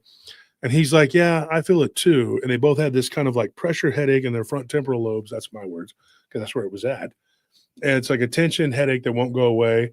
But I didn't understand like exactly what he was telling me. He was saying that they were both feeling like they were going to fall asleep. That part right there, I'm not really sure about. But he said that they were feeling like they were going to be unconscious or something, like they were sleepy. He's like, so I decided to get up and I was like, I'm going to make some coffee. He goes, and then after we had the coffee, he's like, we were blinking, like we were going, like there was something like draining our energy. So I was trying to understand what he was saying. And then I was like, okay, so you had something possibly vampiric that was taking your energy. She gets up to go to the restroom. She's in the hallway and she's like, oh my gosh. And she stops and backs up. That's not the word she used. And then he gets up and he's like, what's going on? And she's like, I need to use the restroom, but can you stand outside the door? Because I'm really afraid. And he's like, oh, this Netflix and chill horror night's actually working. That's really what he thought. She goes to the bathroom and he's like, I'm really tired and I feel like I'm going to go unconscious and a vampire is probably draining our energy, but hey, I might get lucky. So she comes out of the bathroom and she's just like, you know what? I really need to go. And he says, well, instead of going, why don't we go to there's a little like a dog park right there. Why don't we go down there and we'll take the dog? She goes, yeah. And so when they go down to the dog park, she grabs the cat too. And he's like, I don't know if the cat's going to do too good down at the dog park. And she goes, he'll be fine. She's like, but I don't think that he needs to be in that house. Nobody needs to be alone in that house. When they get down to the dog park, she stops him and she tells him, she says, you have an energy vampire in that house. And it is an evil spirit that has followed you from somewhere. I don't know where. And he's like, really? And it starts making sense, right? He's like, okay, so this is what my roommate was talking about. She goes, can you describe it? She goes, yeah, I saw it. I saw it in the hallway. It was standing there. It was a long, skinny with a weird hat. She's like, described exactly what his roommate had seen. At this point, he hadn't talked to her earlier to get that confirmed. But he said that it was a weird, it was a weird entity with orange eyes. And he says, oh, Tony's like, okay, I remember the orange eye thing. He goes, that was weird. Okay, yeah, I've seen that. And he remembers exactly what Danny told him about the thing was about to hit the cat. She didn't want to go back in the apartment. So they take the pets for a drive. The pets are at least doing good at this point. They're getting ice cream and they're getting all kinds of stuff, right? At least the pets are happy. That's the good part. She's like, they go in her car. She drops him off and she says, you know what? I really like you. I think, blah, blah, blah. And they kiss. And so it wasn't all bad. It went well. He's like, that night, he goes, I walk into the apartment. He goes, and I hear Danny in the bathroom moving around. And I'm like, I got to use the bathroom. He goes, and Danny is using my bathroom for whatever reason. Then he realizes, he goes, Danny's got his own bathroom in the master bedroom. Why is Danny in my bathroom? He knocks on the door and he's like, Danny, why are you in my bathroom? And he hears this, like somebody's clearing their throat. And he says, just a minute. And when he hears that, he's like, I don't sound like Danny. It almost sounds kind of like another person. He's like, checks the doorknob. He's like, who is this? Who's in my bathroom? He goes, and then the door opens on its own. It just kind of goes open a little bit. He said at that point, he goes, that was probably the most afraid I'd been in that apartment. He goes, and not only that, maybe the most afraid I'd been since I was a kid. He had something weird happen to him when he was a kid. He says, I pushed the door open and Danny's not in there, but the water is running. Yeah, there's nobody there. And he's like, and for a split second, I look in the mirror and I see something black go behind me. And he's like, okay, now I'm scared. He goes, I turn around and I hear this weird kind of growling noise. He's like, and my dog starts backing up and the cat too. Both of them were just freaking out. The cat runs into the bathroom and jumps into the shower, into the tub, and is like looking over the top. And he goes, my dog, she's not a big, strong dog or anything, but she's growling, she's barking, she's snapping. And she starts to back me up. Dogs don't like to walk backwards. They do not walk backwards unless they're nervous. This dog is walking backwards, walking me backwards, and is standing between me and whatever is in that hallway. And I've heard this play out before with multiple people. And so I'm listening to this. He goes, and the dog was barking and growling. He goes, and I just thought I need to shut the door. He shuts the door. When he does, a few seconds later, he goes, at that point, I was praying. And you can see my hair is literally, I don't know if you can see it. Let me see if you can see it. You can't see it. My hair was standing up. It was, kind of going down now a little bit. It's just freaking me out here because I'm sitting here going like, oh, when I heard this story, it freaked me out. He's sitting there and he's like, I am in the bathroom. My dog has me up against the toilet, between the toilet and the sink. And I'm just like, okay. He goes, and I know this sounds goofy. I didn't know what else to do. He goes, so I looked in the drawer. I found a curling iron that belonged to my roommate, my old roommate, or the guy that used to live there. Earl's not his roommate, but Earl's girlfriend. He goes, I grabbed the curling iron and the toilet brush. I don't know what I'm doing. I don't have anything else. And how do you fight a ghost anyway? I don't know what this is. He goes, and I hear bam, like real loud, like something had hit the door. He's like, and the door like shakes. He goes, and I'm sitting there and I'm going like, what am I dealing with here? He goes, and then the light was flickering. And he's just thinking, oh my God, there's no, window in the bathroom. He's like, it's about to be dark. And I'm all alone in the bathroom. He goes, just then I hear the keys rattling and I hear people talking. He goes, and I'm like thinking, oh, good. What time is it? He goes, I look at my phone. He's like, and my phone was like going on and going off. It was like lighting up and going off. I couldn't get it to work. Now, I did ask him this. I said, did you drop it? He goes, yes. So I'm not going to chalk that up to being completely paranormal because I don't know. If you're dropping your phone, I got to say, Tony, if you're dropping your phone, that's probably what it might have been. But then again, it could be something that's happening intermittently because of the haunting, right? Or whatever this is. He's like, I'm looking at my phone. I'm looking at what time it is. I said, oh, it's 11 o'clock. He should be home. He hears a noise. He goes, in a moment of courage, he goes, it's either on and popping. He goes, or my roommate's home. He goes, he's talking to somebody. I open the door. He goes, my roommate's like got his phone to his thing. He's holding bags. He's like, hey, what's up? And he's just like, I look at my roommate and he goes, and I come running out of the bathroom and me and the pets go running out of the bathroom. He's like, and then he goes, he drops the bags. He's like, the phone falls from his shoulders and he's pointing and he turns and he looks and he sees the skinny native looking guy like crawling on the floor coming toward them, but it's only there. Both of them see it for a few seconds, like 1, 2, 3, 4, and it's gone. Boom. And they both run into the kitchen and come back out with different objects. Here's the funny thing. He's like, Daddy goes and grabs a butcher's knife. I grab tongs. He's like, I wasn't trying to grab tongs to do something. I just didn't know what to grab, and it was there, and we had made pasta a few nights before, so I grabbed it, and I was like, what's up? And I'm looking at it thinking this is not a good choice for weapons, but this is not necessarily a normal opponent. This is an unorthodox opponent. And he goes, so I throw him into the sink, and I'm like, I don't know what's going on. He goes, something was there, and he's like, yeah, I saw it. He goes, so they got to do something about it. So they go outside, and they're talking, and they're sitting down. There's like these chairs out there. And he's like, they call Early and tell him. And Early says, look, my mother dreamed about this entity that you're talking about. It was the entity that got in my car and tried to make me wreck into a brick wall. He's like, and I'm thinking that this thing is trying to wreak havoc on you guys. He's like, and I think it's attached to one of you. He goes, and if I had to say, I'm going to say it was probably Danny. He's like, because it was happening before I moved out. He goes, I didn't really see it. I felt it. And he's like, so Danny decides to go to the church. He's Catholic, right? And he goes to this church across town where his grandmother went. And his Juanita tells him, okay, mijo, we got to go to the church and you need some this. And she like gives him holy water and all these, this rosary. She buys him this rosary and this silver crucifix, tells him to wear it. And then the priest tells him all these prayers to do.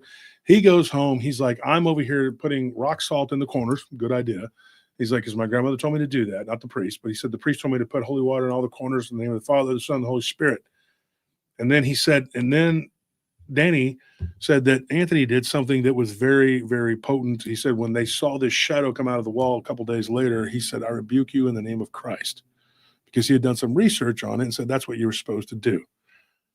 Subsequently, now, both boys, they're not boys, they're grown men, they're in their 30s, but they were boys back then. At least to me, because I'm old, right? But they said, and I'm not old, because then people that are old will be like, you're not that old. I'm 70. Okay, fine. I'm past middle age, let's be honest. Most people don't live to be 100, so calling yourself middle-aged at 50 is a lie. So I'm going to say this. I've moved past middle age, right? So these are kids to me, right? So anyway, he says, when I was young, he goes, I didn't know any better. I didn't think, whatever. He goes, and now Andrea is still his girlfriend. They're still together and they're engaged. So congratulations to you, Tony. And they are very close. She got him to go to a church with her. And he said the sinner's prayer. Thank goodness. Praise God. And then he says, now I know to say that. He goes, this thing bothered us again for a couple more weeks off and on, but it was getting weaker and weaker. He said, the last time something happened, he said, I was with my girlfriend. We're at the dog park with Shirley, and now we have another dog. And so I don't know the dog's name. I'm sorry. I can't remember the dog's name. But anyway, they have another dog. He goes, and we took it to the dog park, and they're playing. He's a puppy, and they're running around. He goes, and I look over. My girlfriend's like, oh, my gosh. She goes, look to your left and out past the fence. He says, I see this tall, skinny man walking and going into the woods. And I'm thinking, that is that entity. He's like, so we held hands. We prayed. He goes, when we did, our dogs came up, and we prayed together. He's like, and I'm still friends with Danny, and I called him. Danny's going to be the best man at my wedding. He goes, I called Danny. I told him, I said, look, I saw the entity. And Danny says, I did too. His girlfriend now, both of them go to church, and they're, but not as much as he'd like. He said, I go about once a month. It doesn't matter. He prays every day in earnest. And he says, and I rebuke it. I tie, bind, rebuke it. And I told him what to do. And I've told him, everybody, the same thing. Pray in the name of Christ to God. And I told him, always plead the blood of Jesus over your house, yourself, your pets, and you'll be fine.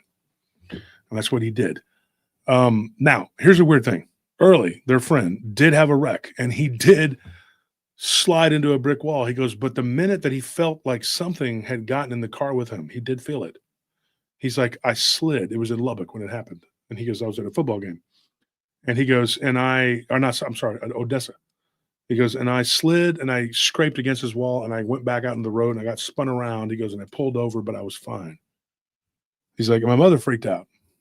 He's like, but it really was okay. I was okay. So weird things did happen.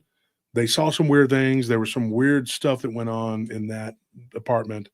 They did stay there and finish the lease. They had like a few months left, and things calmed down. Every now and then there was something weird there.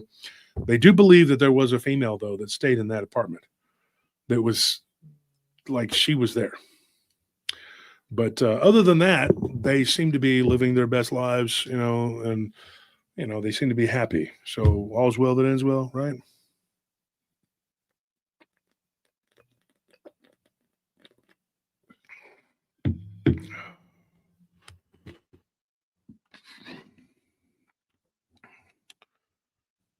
Hang on 1 second, folks.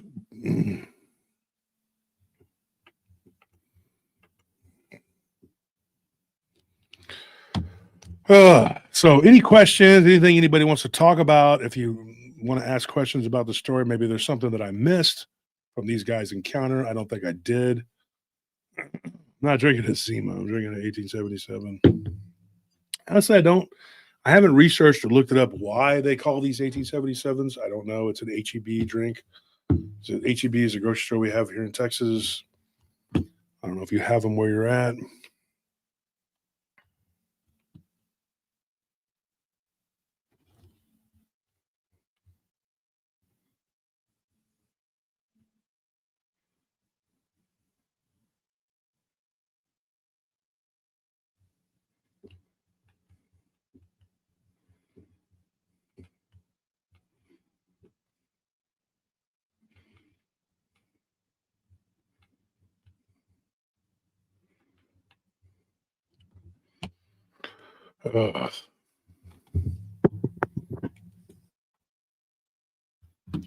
Marmar, that's what we call our cat. Wendy Eater says, why do you think Slender Man followed them home? I don't know. I can't answer that. I just know that things started up after the possible Skinwalker, maybe it was a Skinwalker, I don't know, that was up in the hills up there near Rio Doso. I'll say this. You hear these stories and you get people that'll have things follow them. Hey, Stephen Mendez, thank you for that donation there. That was really kind of you. So you'll hear people like talk about these stories, and they'll, uh, talk about being at a party, or they'll be somewhere, they'll be doing something, and then something will happen, and they'll, maybe it's innocuous, maybe it's not something that extreme, like it was scary what happened to them out there. They weren't attacked, and it was weird how they saw this thing flipping around or moving around, and then next thing you know, this coyote, like the way they described it, was this like little scrawny, weird looking coyote looking creature. They didn't call it a coyote. And then this thing follows them. Here's another possibility to that. And it's something I've wondered about too. I don't think it's always the entity that you think it is. It could be something that followed them home that was mimicking this because it was opportunistic and it wanted to appear to them or to Daniel as something that, because he had seen that earlier. Maybe they did see something that was like a skinwalker, but maybe another entity was using that as a way in to latch on to him. Why it was so tall and skinny and had a weird looking hat, I don't know. There is a weird thing too, though. There were certain natives that the Abraham Lincoln looking hat, there were certain natives that would wear those sometimes. And they would wear them not because they wanted to look like the white man, but because they wore them out of mockingly, out of ignorance, like the show, oh, the white man is ignorant, thinking that we're going to fall for your bull crap, whatever. And, so they would wear this hat, to kind of mock what they believed was our favorite president. And also they would wear cavalrymen's hats that they would take as trophies. If they left them out on the plains, whether they were unalived by the native or they were counting coup, whatever. But they would take those. Those were very common things. So this native may have had that for a long time. If he was 90 years old, and maybe he was even older, and maybe he was a spirit already. Because as we've talked about before, these skinwalkers don't necessarily die the way you think they do. They can live on and be very evil and do very evil things.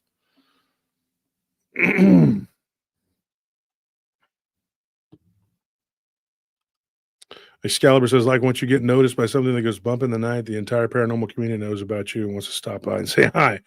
Exactly. Jackie Burns, very smart, just became a member. Get your name in green, folks. $5 a month. It's easy. And Thursdays, you'll be getting the episodes every Thursday. And it helps the show immensely. Richard Brown says, does anyone have an idea how far apart? That's a hard one to say. I've heard of them being very close together, and I've heard of them being very far apart. I think it also depends on the size of the dog man. Wouldn't you say so? Like the dog man's going to be a certain size, right? And this was an impromptu live stream, and we ended up with 450 people in here. That's not bad for a late night Friday live stream here in October, where you get the spooky talk and all that. I got a lot of stories that I put together for this Halloween.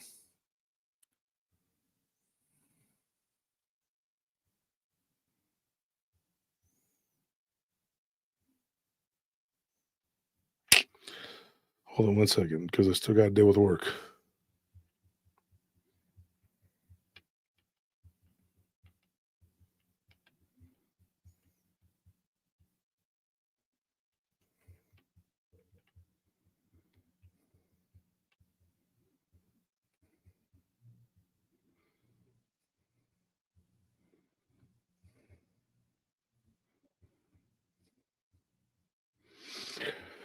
Oh.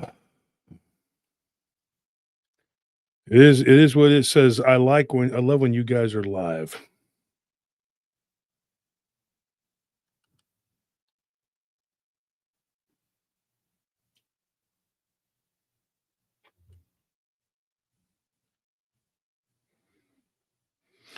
That's a good question too, Stephen. I don't know about that. It says, what if you were not a sensitive person? Will they still attack you? So if you're not a sensitive person, if somebody tells you a sad story and you're like, oh, and if you don't do that and you're not sensitive, or if you're not sensitive to your girlfriend or wife's needs, will they still attack you? Probably. I'm messing with you, man. I know what you're saying. If you're sensitive, I don't know. I don't think it matters really how sensitive you are, maybe appearing to you, but they could still attack you in different ways. I think a lot of it has to do with, and it's not like a broken record, but your belief in Christ. And folks, I'm not just saying this because, I am a Christian, but I also think that you look at the methods, you look at scientific, if you wanted to get down to science, let's look at scientifically. You're going to test the theory, right? You're going to go with what works. I've heard so many times people say that the name of Christ literally compels these beings to do whatever. So maybe, just maybe, the power of Christ really did compel that entity. When Tony threw the holy water at it, or Anthony, whatever you want to call him.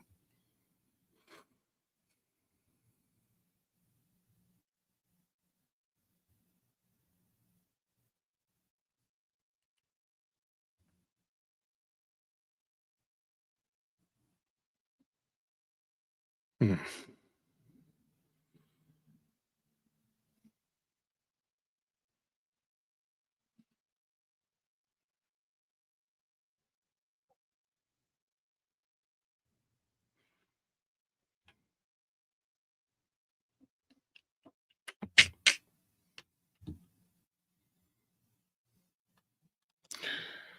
So Elastic says, and what's up, Elastic? How you doing? Wolf, of all your stories, including PETs, how many would you break down percentage wise that the pets harassed? PETs is in pets, right? Because the way you wrote it was in capital letters. Who many would you say? How many? I guess you're trying to say break down that our pets are harassed. Oh man. Okay, so let me ask this. I'm not really understanding the question, Ken. That's Ken. Are you going to tell me what you mean of all your stories, including pets? How many would you break down percentage wise that the pets are harassed? If it's a story that involves the pet and the pet is a prominent part of the story, I would say 100% because that's why we're talking about it.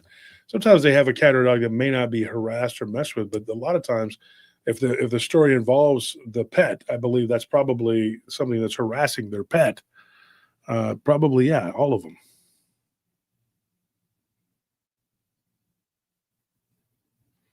Joe Banana. Yo, Bismillah and try to kick everything. Oh, geez, come on.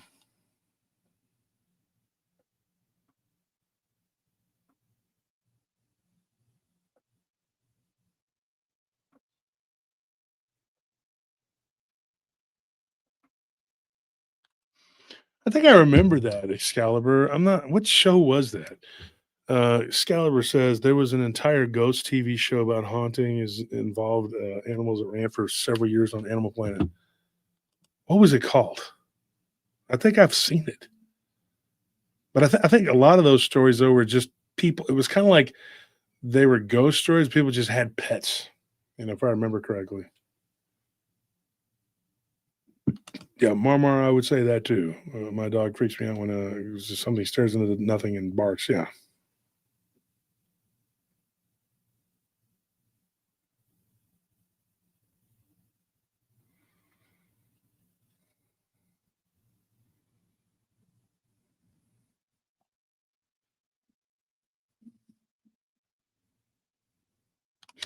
That's a good question. David has a good question. He says, "Do you think pets can see them because they have more waves of light they can see?"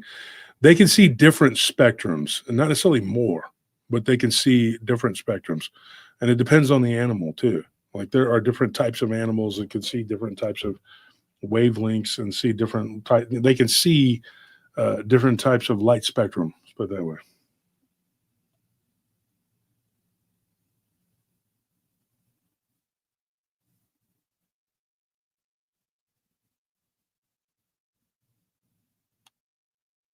Carlos, I don't know if that's true. I don't know. um, and I don't know if you're trolling me or not here, Carlos. Maybe. Maybe that's true. I don't know.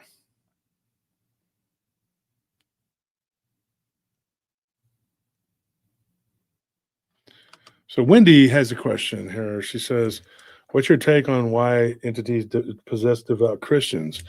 Uh, okay, and why it's so difficult to get rid of them sometimes. Do you think that they're really devout if they're being possessed?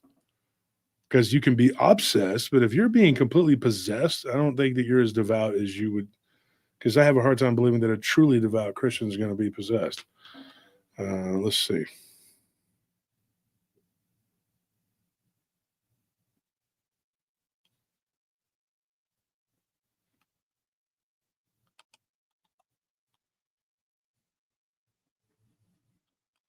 Yes, I do, Lisa, and I was actually there. Marmar, that's probably true. Dalton says, I have a cousin named Dalton. My Mal barks at nothing sometimes, but if my cats don't react, it's okay. I don't know. But you have a Mal. Are you talking about a Malinois? I had a story about a Belgian a Malinois German Shepherd mix that defended a guy who was doing security. Yeah, that's crazy. I got to tell that one at some point. I'll tell it. I got a bunch of them about pets. I got a whole file on ones for dogs, ones for cats, but I even have some for birds. People that have birds. There was a lady, I can't remember where she lived. She lived in Canada. I think it was Edmonton. I want to say Edmonton. In fact, I'm almost positive that's what it is. Okay, Carlos, I believe you, bro. For real. It's all good, man. But Wendy's question here, let me redo it here. There was a woman up in Edmonton, and she had an encounter. She had a story. Oh, my back. There's I could pop it. But what she was talking about, she had a bird, and it was not a cockatoo, a macaw. And this thing, like, it was literally like mimicking the sounds, not speaking it, but it was mimicking growls and grunts and stuff. And then at night, she was hearing not the bird. It wasn't the bird. She would cover the bird would be asleep, but she would hear something growling in her bedroom. At first, she thought it was the bird, and then it turned out that it wasn't. It was something else. I could tell that story. We got how much time do we got? I got about 15 minutes, but I don't know. I don't know if y'all deserve it. Y'all haven't really been taking care of me lately. You know what I mean? All right, you know what I mean? You pay me. I'll tell you a good one. Right there, they're going to clip it. He was literally telling his people that if they pay him, he'll give them another story. Otherwise, he was not going to tell that story. Right? That's what they're going to do. And that's going to be their new clip. They're going to clip that out of context, and they're going to put that everywhere. You watch.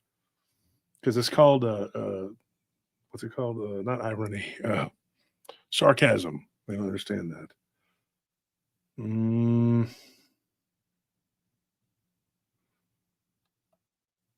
Edwin says, please.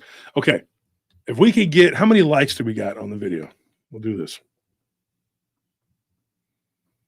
We have 227 likes.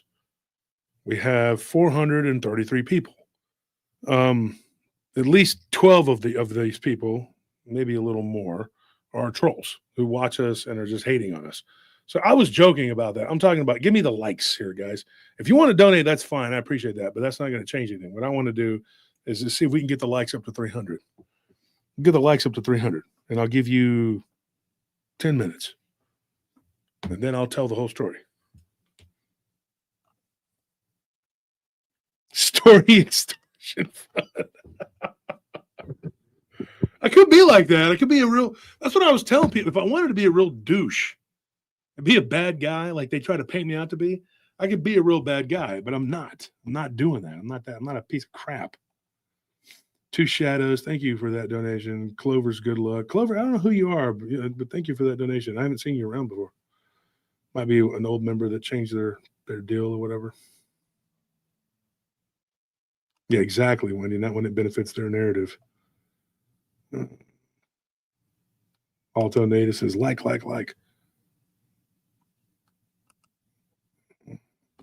Oh, my back pop in the middle. Oh, man.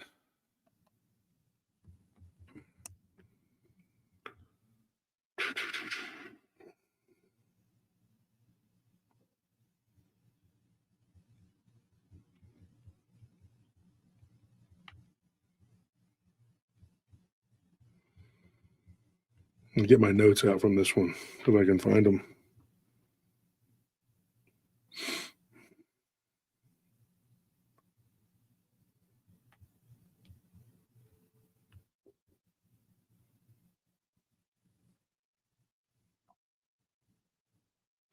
Yeah, Edna, I had one. I had a TENS unit. In my house, somebody took it, and who knows, maybe my brother or Scorp, one of them two lugheads. They're like, oh, he won't miss this. He only uses it all the time. I'll just take it. I'll replace it one day with something better. That never happens. Never.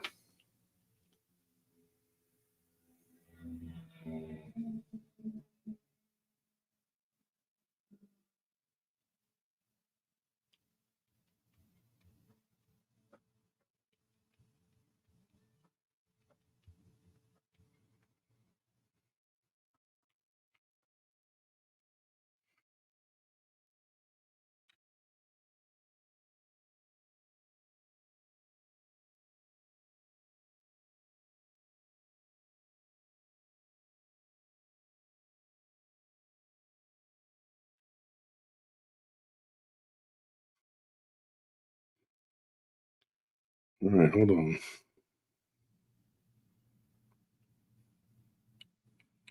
One second here.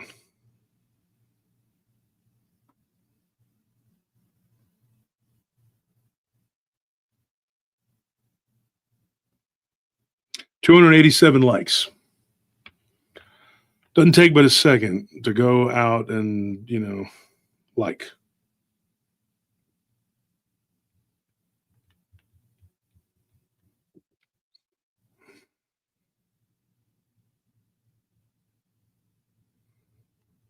Oh yeah, just mentioned Cyclopean demons. It's I have a story. Yeah, Joel, because your story. Yeah, that's your story's crazy. We need to record that one. Yeah, I do enjoy talking to people. Somebody had mentioned that the other day. They were trashing me, and they're like, "Oh, he likes talking to people about demons." I like talking to people, period, about cool stuff. And I'm not saying demons are cool, but like if you have a story about a dog man, a Bigfoot, alien, whatever, angel, demon, it doesn't matter. If it's something that looks like it's going to be cool, and make a good encounter story, I'm going to like it. And I'm going to listen to it.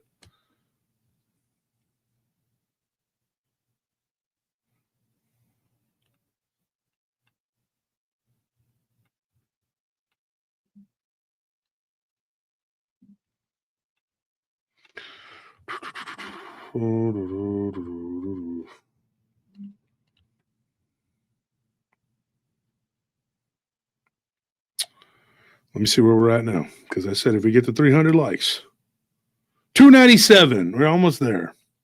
300, we have 300. Yay, we got 300 likes. Okay. All right. So this story comes out of Edmonton, Canada, like I said before. And the lady that sent this to me, her name was Jules. And she was actually a very pleasant person to talk to. This isn't a real long, drawn out story, but she had a bird. And it was, let me make sure I got my notes correct on this. I think it was an African macaw.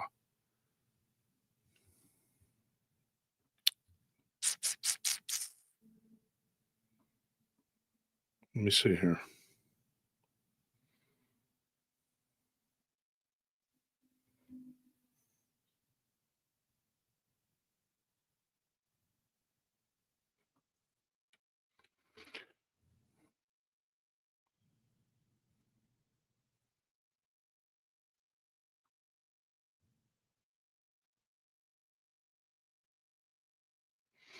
Yep. And it's actually one of the smartest birds. They are very pretty and they're very big. And so she had an African macaw, and this bird could speak, it could talk. And it was one of those like, the way she described it was like a legacy heirloom bird. Like they're very expensive, but it's like they live forever. Like these birds, when you pass away, when you pass away, you give them to your relatives that are still alive, because oftentimes they'll outlive you, and they can live to be. I'm not 100% on this, but I think they could live to be anywhere from 75 to 85 years old. I think that's correct. I'm not 100% on that, like I said. But here's the thing. So here's the thing. These birds are very, very, very intelligent. And she had one that was mimicking not really the words so much. It would just say like the normal words or phrases that when it wanted certain snacks like fruit or something, and she would give it to it. And she said the bird was like very, very calm, very cool. He didn't make a lot of noise. He wasn't always squeaking and squirking and making a lot of noise. And his name was Squidward, by the way. But Squid, it's funny. But she had the bird for like 12 years. She's had the bird for like 12 years. But she said that this happened not too long ago, and she doesn't let him. And now this may be kind of weird, but to some people, I get it. I understand this because she doesn't want the bird watching TV. And she said that. She's like, I don't like it watching TV because Squidward will repeat things and say things. And if people come over, it's embarrassing if he's talking bad. And I've had to break him of a few bad habits. But she, like you said, he's not real noisy. He doesn't make a lot of noise. But then she's like, I had this lady that would come over and clean my house. And she said that at first he seemed like he was cool. He had no problems. But then he would start hiding. He would like when she would come in the house, he could leave the perch too. He wasn't bound by the perch. He would take off and go, and he would sit in the corner behind one of the chairs, which was not his normal behavior. He was very well trained, very well behaved. She spent lots of time with this bird. You have to. They're like dogs. Certain dogs, you have to spend a lot of time with them. We were talking about Belgian Malinois earlier. You better spend time with them. And I've had birds too. Birds are very cool. They're very, very cool animals. I really dig them. And I like all animals, but this bird was really cool. And the only other bird she had was a lizard, a spotted gecko. And she said that lizard started acting weird and started hanging out in its little enclosure. And it all started when this one woman started coming over to clean the house. Thank you for that donation, David. But initially, everything was cool. Hold on. Marine says, Josh, we need to connect so you can get my Bigfoot. Yes, I need to talk to you. I've got some of your stories already. I appreciate you. We will get together. This bird started like saying things, weird things that were not being said to her. That this bird, like, they have a vocabulary, and she said this. It's not like they're just repeating what they hear. Like, this bird wasn't just repeating things. It wasn't just saying like, oh, Polly want a cracker because you've trained it that way, or it's just, no pun intended, parroting back what it has heard. No, this bird was literally saying things like, she's not good. Not her. She's not good. Things like that. And there was another thing that the bird was saying, no trust. The bird was telling her something. She was coming home from work, and she's a manager. She's into IT. She's a manager. She comes home. She's like, sometimes I got to be like, just all the time at work. And she said, this all started with this one lady that was coming to clean my house. She said there was some weird things that were happening. She said one of the things that was weird is, she goes, when this lady would come into my house, she would hang this eye. It was like this blue. I know what it is. It's to ward off the evil eye. Turkish people use it. Kurdish people use it as a Levantian things, mostly from the northern Levant, in that area. But she said that this woman would come in and she would hang that, she had one hanging up in her house. And so what ended up, Jules had one hanging in her house. This woman started coming over. She would cover it. She would cover it with a little black piece of cloth. And the reason she knows she was covering it is because she saw it. When she comes home, the lady had left. She was there once every 2 weeks on Sunday. She would hang it. She goes, and she would go in when I would work. She's like, I was like, oh, I got to work this coming Sunday. She says, oh, well, that's when I can come to clean. Right? Well, she did a really good job. But then she started noticing weird things. Like, she goes, my appetite got really bad. I got to where I wasn't eating. She's like, I lost about 14 pounds. She's like, and it wasn't like me to, she's like, be a yo-yo dieter or whatever.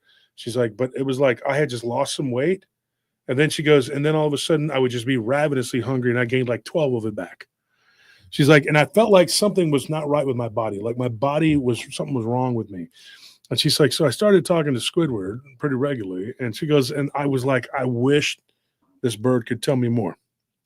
She's like, so I decided to get a camera that you could see and, you could watch whatever. And I put it up very prominently. I didn't hide it.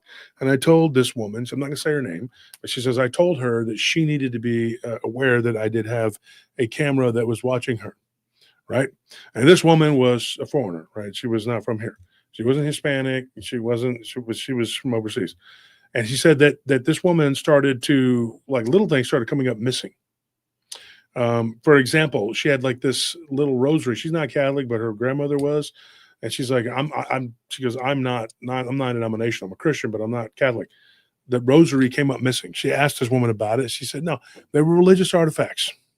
They came up missing. One night, she's like, she comes in late. She's really tired. She sits down and she's like looking up at the wall. And she's like noticing that the cross that she had was upside down. She's like, there was a cross. It belonged to my grandmother. It was made of iron and it was upside down. She's like, and I'm not even joking. She goes, this was crazy. She goes, and there was my bird. He was freaking out. I had a gecko at that time. She's like, and at that time, I was babysitting a pocket pitty. He was a little pitty, and she's like, he was the sweetest dog ever, didn't cause any problems. He just played with his little toys, and he was very well mannered. My sister-in-law, she said my brother had an accident, was killed in the Navy, when he was overseas, and it was like friendly fire or something like that. But she said that his girlfriend, they had a child together. She's like, she had to go to the hospital. She's like, so my mother took over the duties of taking care of the kid. She's like, and I took the dog in, and the dog was, and this lady was in the hospital for like 2 weeks. And so she goes, the pitty was there. She's like, and the pitty was making noise, like whimpering, crying noise. And you could see him on camera, like he was running around, like something was chasing him. And the bird was moving around, and then jumped and would hide behind the recliner. She's like, and when I'd come home, she's like, my gecko would always jump on my finger. I could play with him. He was really cool. I don't remember his name, but she said that I would feed him. He was not eating. He was hiding out under a rock, and he was scared. So she thought, I got to do something, because this woman something's wrong here. You know, the little evil eye thing, that was just a decoration. This woman was putting something over it. She said that when on the camera, she wasn't noticing anything. But then at one point, she said one Sunday, get this, she's like, I was watching the camera. It was like, just to see. She was in there for like 4 hours. She's like, she comes into the living room and she stares at the front door, and she doesn't move. She stands there at the front door. And when she's telling me this, I'm just going like, well, Jules, that's not like totally, she's like, no. She was there for 30 solid minutes. She's just standing there staring, not moving. I said, did she blink? She goes, she blinked, but she didn't, like, it might have just been to wet her eyes, because there was like nothing happening. She was just standing there, and she was just kind of like this. She's like, and then she said she kind of began to rock back and forth. And the bird was freaking out, and the bird like literally jumped off the perch and went and hid again. She's like, everything was weird. She goes, I started putting my bird in the cage, and then I saw her going to my bird's cage and spinning it. At that point, I fired her. She goes, I told her, I said, you know what? Enough weirdness. I'm time for this. I'm done with you. You don't work for me anymore. She said the very next day, broad daylight. She goes, I was off the next day. I was off on Mondays. She's like, I had tried to talk to the woman and say, look, why can't you come in on Monday and to clean or whatever, and I'll just go to the dog park, whatever, my dog, and whatever. This woman didn't want to do that. No. She wanted to come in on Sunday when I wasn't there. And now I know something weird was going on. So she's over there. Freaking out, right? Hold on one second.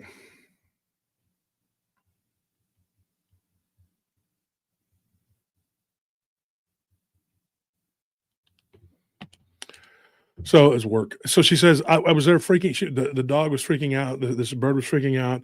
And I have my lizard who wasn't eating. And for all intents and purposes, I thought he was dying. She's like, and so I had this situation. She goes, and then I'm sitting in my bedroom, and she goes, the first time I'd heard it was my bird. I was in the kitchen, and I heard my bird like make this grunting, growling noise. And I'm like, ugh, what is that? Is he getting it from the dog? And the dog didn't sound like that. The dog didn't make those kind of noises. And the dog was going back to the bedroom with me, and I was getting really used to him. He was really cool. And she's like, and I almost wanted to just keep him because you're such a sweetheart. She's like, but then the bird would come back there, and he was staying in there with me because he was screaming and crying, which he never did before this woman came into our lives. Gosh, dang it.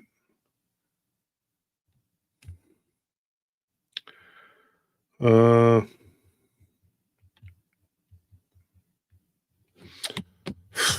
a firewatch going here. So anyways, the bird is freaking out, screaming, acting weird, right? The bird is like, whatever. This did not happen before. This bird had never, ever done this before. What do you do when your animal just totally changes behavior? She's like, and then the bird, if I let it out of the cage, she would go into the closet and hide. She's like, and I thought, this is horrible. Squidward's terrified. My lizard's terrified. And this poor Pitt's like, sleeping in the bed. He's shaking. Sometimes he sleeps under the bed. I come home and he's hiding under the bed. She said that she heard this growling noise. Yeah, this is a scary story. It's going to get scarier. She says, I heard this growling noise. She goes, in the middle of the night, I wake up and my dog, the dog I'm babysitting, is whining and crying. He's at the door. He wants to get out, and he's scratching the door. She's like, Squidward is screeching at the top of his lungs. She goes, my lizard is running around in circles. We're all in this same room together. We are terrified, absolutely terrified. She goes, I get up and I look and I see what looks like a dog, like a black dog. And then these two human-like arms, hands, come and put themselves at the end of my bed. She's like, and at that point, I'm going like, what in the hell is this? She says, what looks just like a dog there. She goes, and then I look closely. She's like, and I'm thinking, it's still really dark in the room. And at first I thought, okay, wait a minute. Maybe I'm just seeing things. She goes, I sit up and I lean closer towards it. She's like, even though I was absolutely terrified, she goes, I couldn't help but get a better look at it. She goes, and when I do, I see this woman that was the cleaning lady. I see her face on that dog. This is not a dog. I don't know what the hell this is. She goes, I turned the light on. And she's like, and I'm freaking out. And she goes, this, whatever this was, this weird looking creature. She's like, and I turn the light on, and she goes, and we all jump up and I run out of the room. She goes, and I go back in there and I grab my lizard and I grab my bird, you know, and I take them and I put the lizard in the kitchen. And she goes, and I sit there until the morning. She's like, this happened twice. The second time it happened, she goes, I was in the living room. I walk into the den. She goes, and I see something laying flat on the floor. And she goes, and I'm like half asleep. I was getting ready to go to bed. She goes, and I have this bad habit. I'll like doom scroll is what they call it, I guess.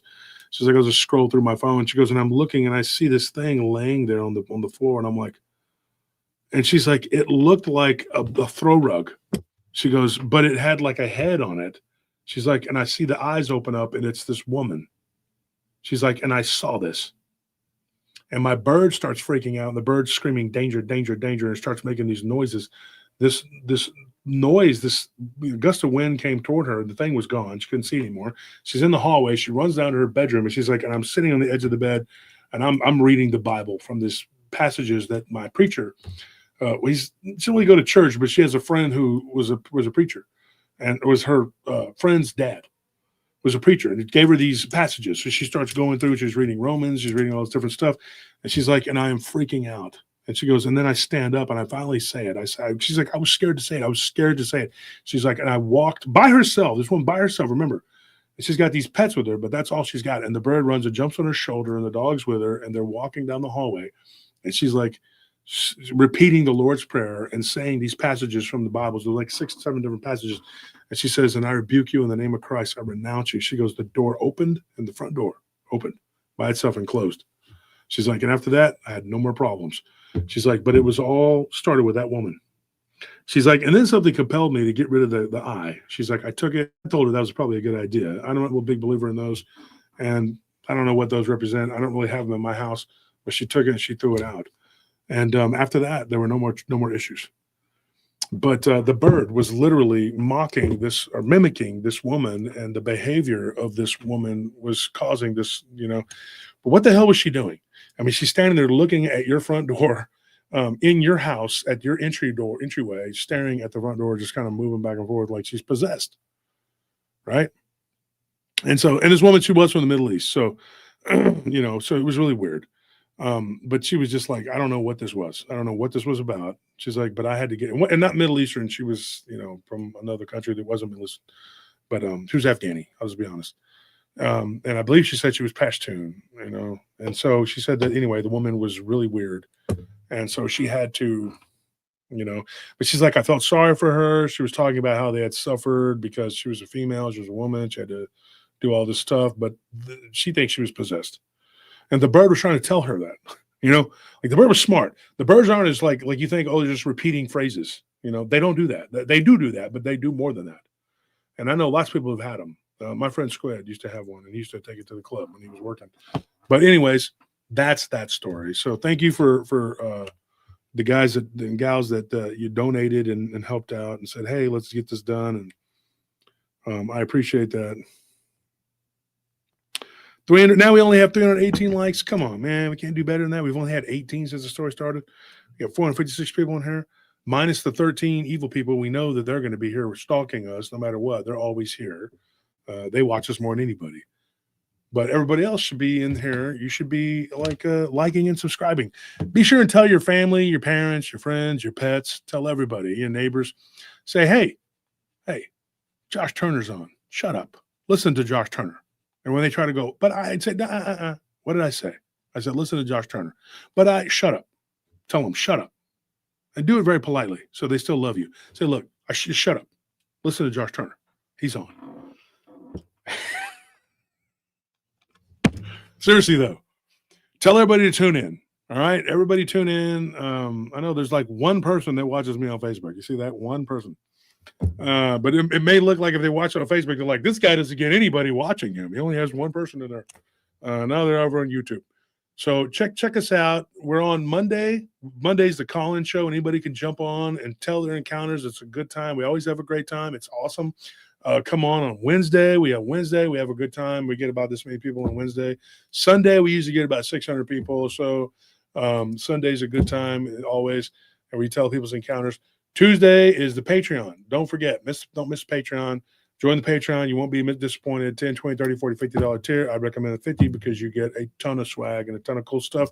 Wear our merch. Take it out. Have fun.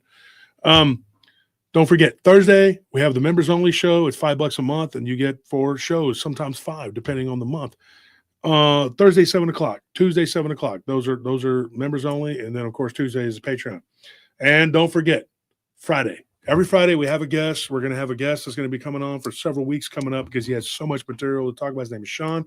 But tomorrow, get this, because we didn't get the show out and we were at the ranch all day doing what we had to do, lucky you, tomorrow, not only are we going to drop the Friday show with Truth and Bass, get this, we're going to drop that one.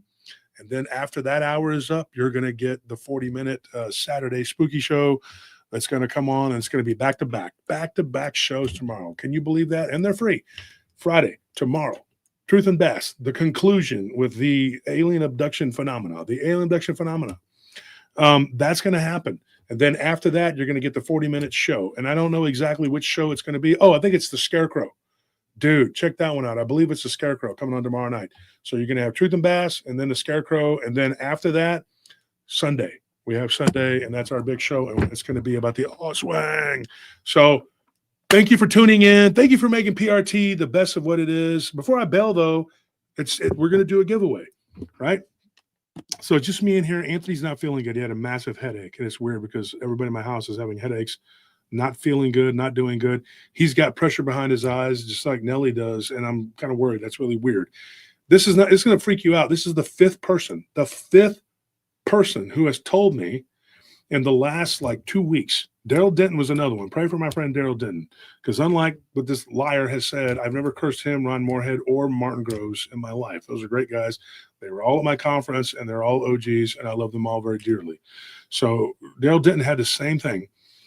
Pressure behind his eye. My wife's got the same thing. They said there's a mass back there. We're trying to deal with it. She's a private person. I don't want to talk a whole lot about it. It's her life. Anthony's having the same thing. Not too long ago, I was talking to a witness who said that their eye, something was happening, and they had some kind of pressure.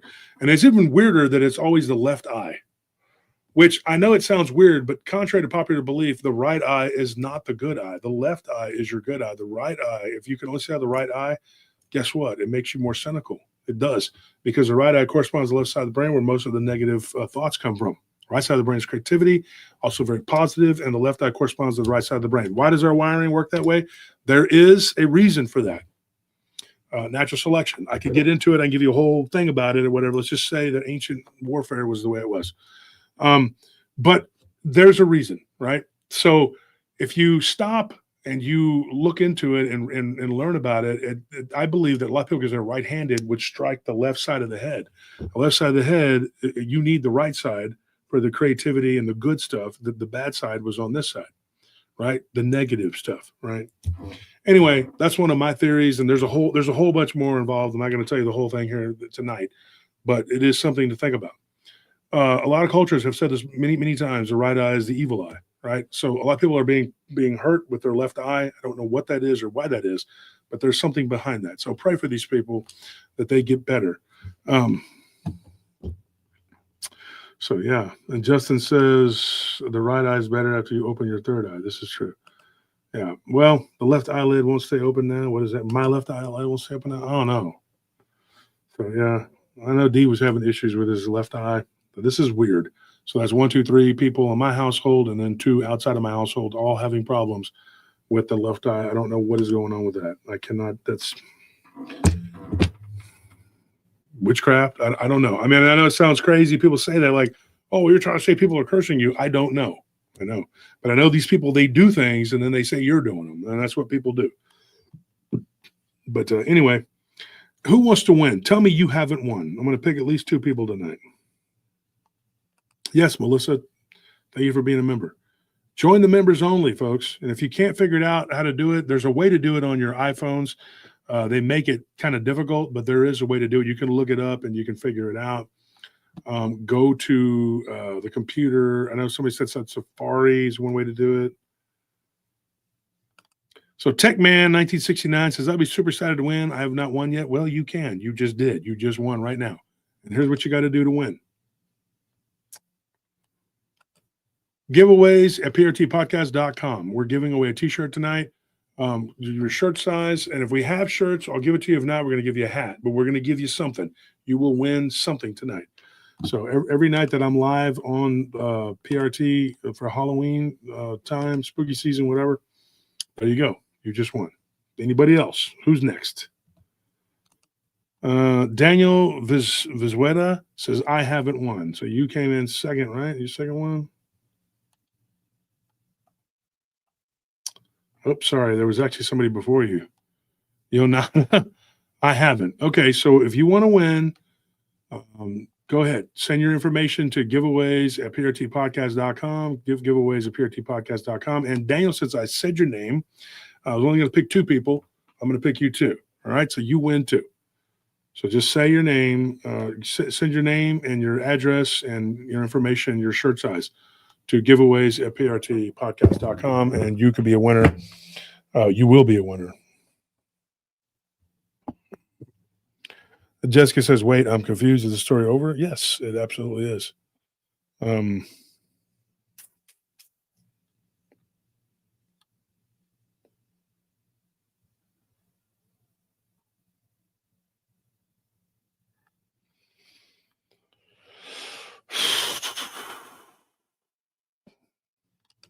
No, Nevaeh's Angel, no, because they reported us for giving away things to our members.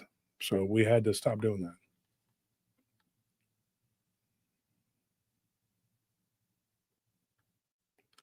Yeah, and if you didn't get to listen to both the stories, Jessica, check it out and listen to them.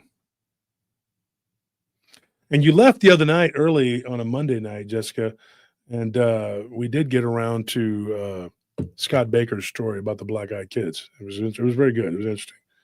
He had a black-eyed kid experience. It was like a dream type thing, but it was weird. Scott's got some pretty crazy stuff.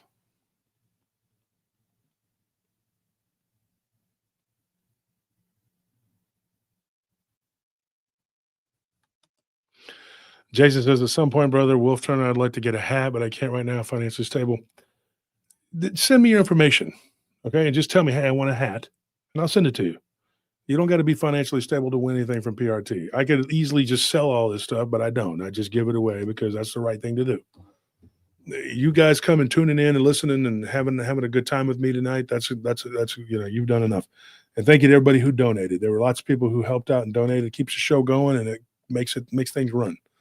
And tomorrow night, I'm pleased as punch, even because we didn't get the show done tonight, but you got the live stream, right? I told you every night that I'm staying. I was going to go on vacation. I was only going to go to Fort Davis, out to the McDonnell Observatory outside of Fort Davis, because that's where my wife wanted to do. But I told her we'll go in November because this month, I'm dedicating this month to the show.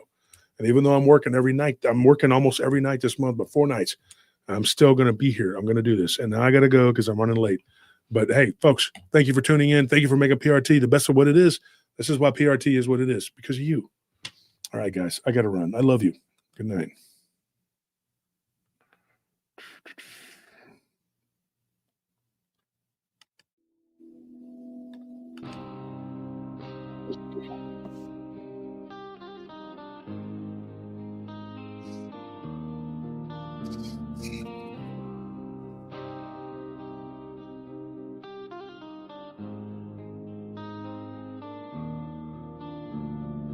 Pen to paper,